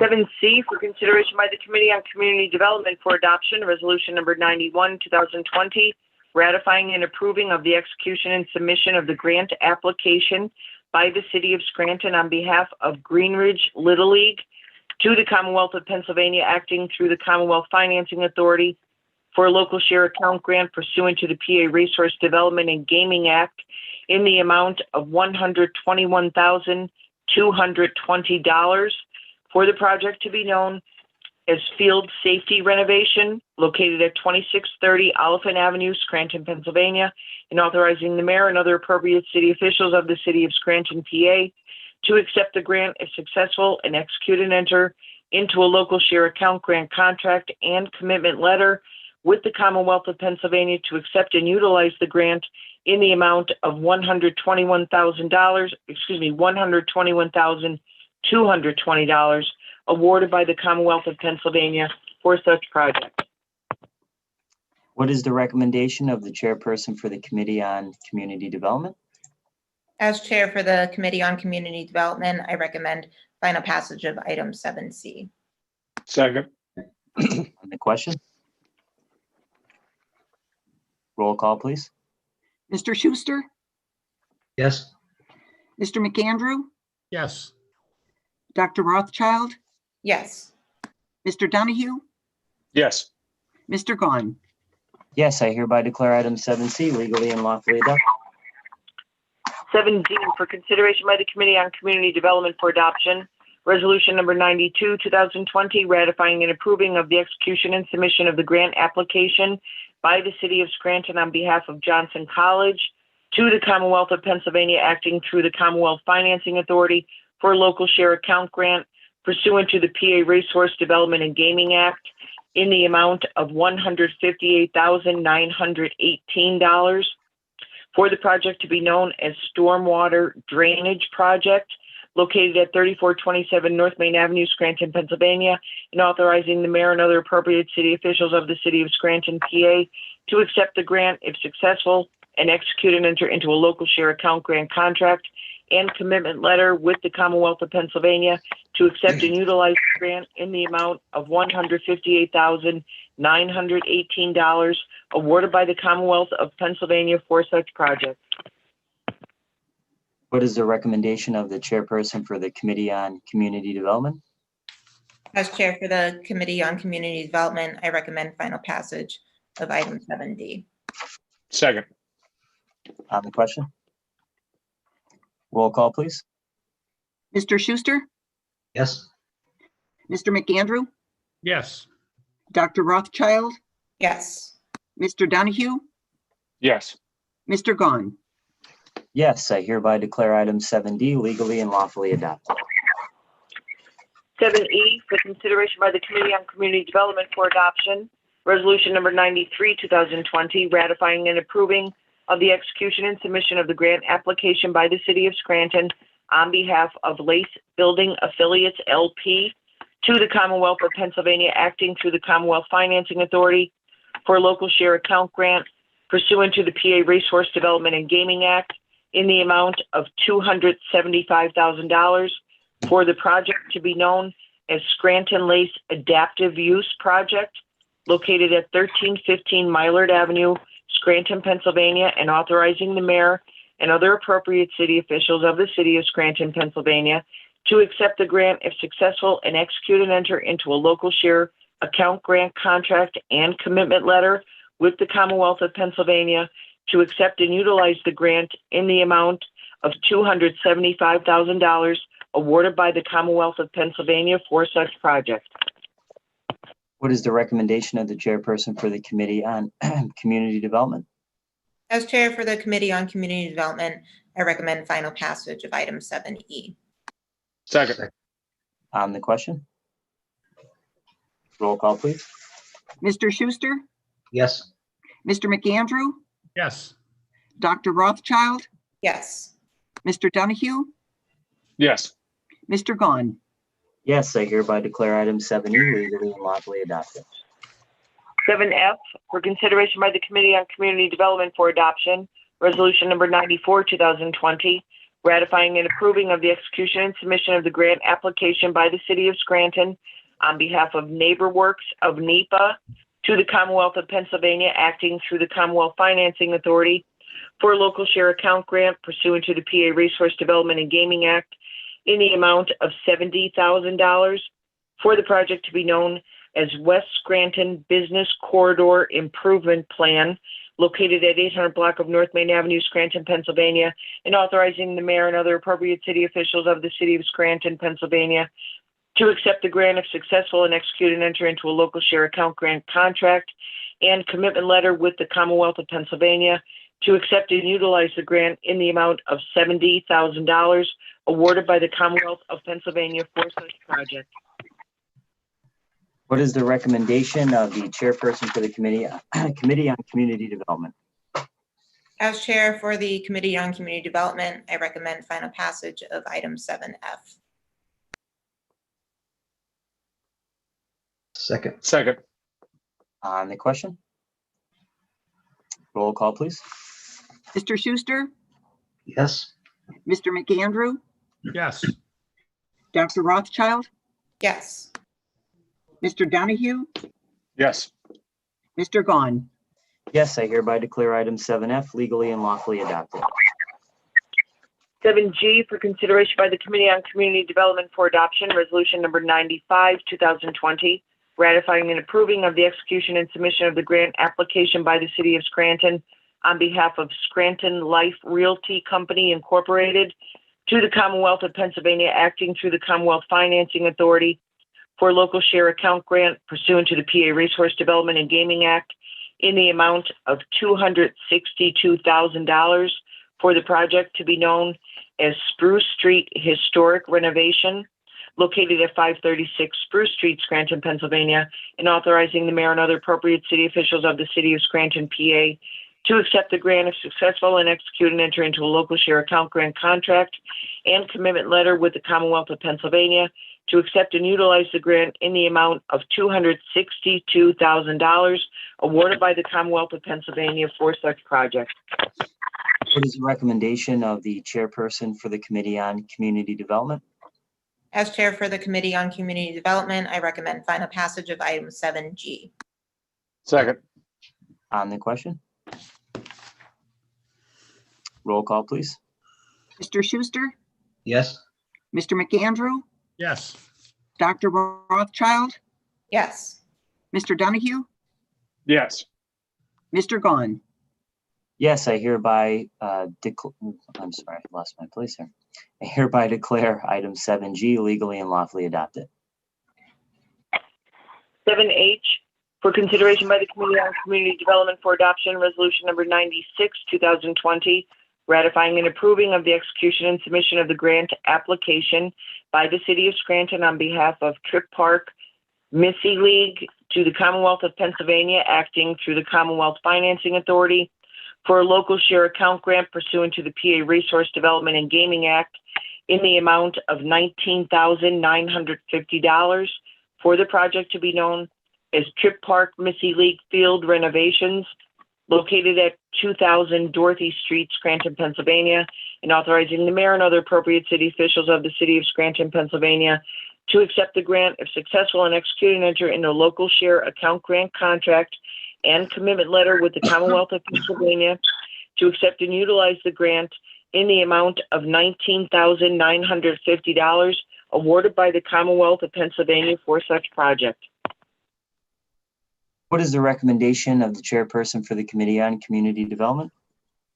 As chair for the Committee on Community Development, I recommend final passage of item 7H. Second. On the question? Roll call, please. Mr. Schuster, Yes. Mr. McAndrew, Yes. Dr. Rothschild, Yes. Mr. Donahue, Yes. Mr. Gahn. Yes, I hereby declare item 7H legally and lawfully adopted. 7I for consideration by the Committee on Community Development for Adoption, Resolution number 97, 2020, ratifying and approving of the execution and submission of the grant application by the City of Scranton on behalf of University of Scranton to the Commonwealth of Pennsylvania, acting through the Commonwealth Financing Authority for a local share account grant pursuant to the PA Resource Development and Gaming Act in the amount of $315,000 for the project to be known as Mechanical Engineering Program Equipment Project, located at 800 Linden Street, Scranton, Pennsylvania, and authorizing the mayor and other appropriate city officials of the city of Scranton, PA, to accept the grant if successful and execute and enter into a local share account grant contract and commitment letter with the Commonwealth of Pennsylvania to accept and utilize the grant in the amount of $315,000 awarded by the Commonwealth of Pennsylvania for such project. What is the recommendation of the chairperson for the Committee on Community Development? As chair for the Committee on Community Development, I recommend final passage of item 7I. Second. On the question? Roll call, please. Mr. Schuster, Yes. Mr. McAndrew, Yes. Dr. Rothschild, Yes. Mr. Donahue, Yes. Mr. Gahn. Yes, I hereby declare item 7I legally and lawfully adopted. 7J for consideration by the Committee on Community Development for adoption. Resolution number 98, 2020, ratifying and approving of the execution and submission of the grant application by the City of Scranton on behalf of Scranton Area Community Foundation to the Commonwealth of Pennsylvania, acting through the Commonwealth Financing Authority for a local share account grant pursuant to the PA Resource Development and Gaming Act in the amount of $63,000 for the project to be known as NEPA Moves, located at 615 Jefferson Avenue, Suite 102, Scranton, Pennsylvania, and authorizing the mayor and other appropriate city officials of the City of Scranton, Pennsylvania, to accept the grant if successful and execute and enter into a local share account grant contract and commitment letter with the Commonwealth of Pennsylvania to accept and utilize the grant in the amount of $63,000 awarded by the Commonwealth of Pennsylvania for such project. What is the recommendation of the chairperson for the Committee on Community Development? As chair for the Committee on Community Development, I recommend final passage of item 7J. Second. On the question? Roll call, please. Mr. Schuster, Yes. Mr. McAndrew, Yes. Dr. Rothschild, Yes. Mr. Donahue, Yes. Mr. Gahn. Yes, I hereby declare item 7J legally and lawfully adopted. 7K for consideration by the Committee on Public Works for adoption. Resolution number 99, 2020, ratifying and approving the execution and submission of the grant application by the City of Scranton to PennDOT Multimodal Transportation Bridge Project Grant Funding to be utilized to replace 3 bridges in the city, namely 1 Mary Street Bridge, 2 Hollow Avenue Bridge, and 3 South Webster Avenue Bridge. What is the recommendation of the chairperson for the Committee on Public Works? As chair for the Committee on Public Works, I recommend final passage of item 7K. On the question? Roll call, please. Mr. Schuster, Yes. Mr. McAndrew, Yes. Dr. Rothschild, Yes. Mr. Donahue, Yes. Mr. Gahn. Yes, I hereby declare item 7K legally and lawfully adopted. Before we conclude our meeting, I want to wish everyone and all of your families, all my colleagues' families, and those of you who are watching throughout the city of Scranton, a happy Thanksgiving, and please do your best to stay safe and stay healthy. If there's no further business, I'll entertain a motion to adjourn. Motion to adjourn. This meeting's adjourned. Thank you, everyone. Bye-bye. Happy Thanksgiving. Happy Thanksgiving.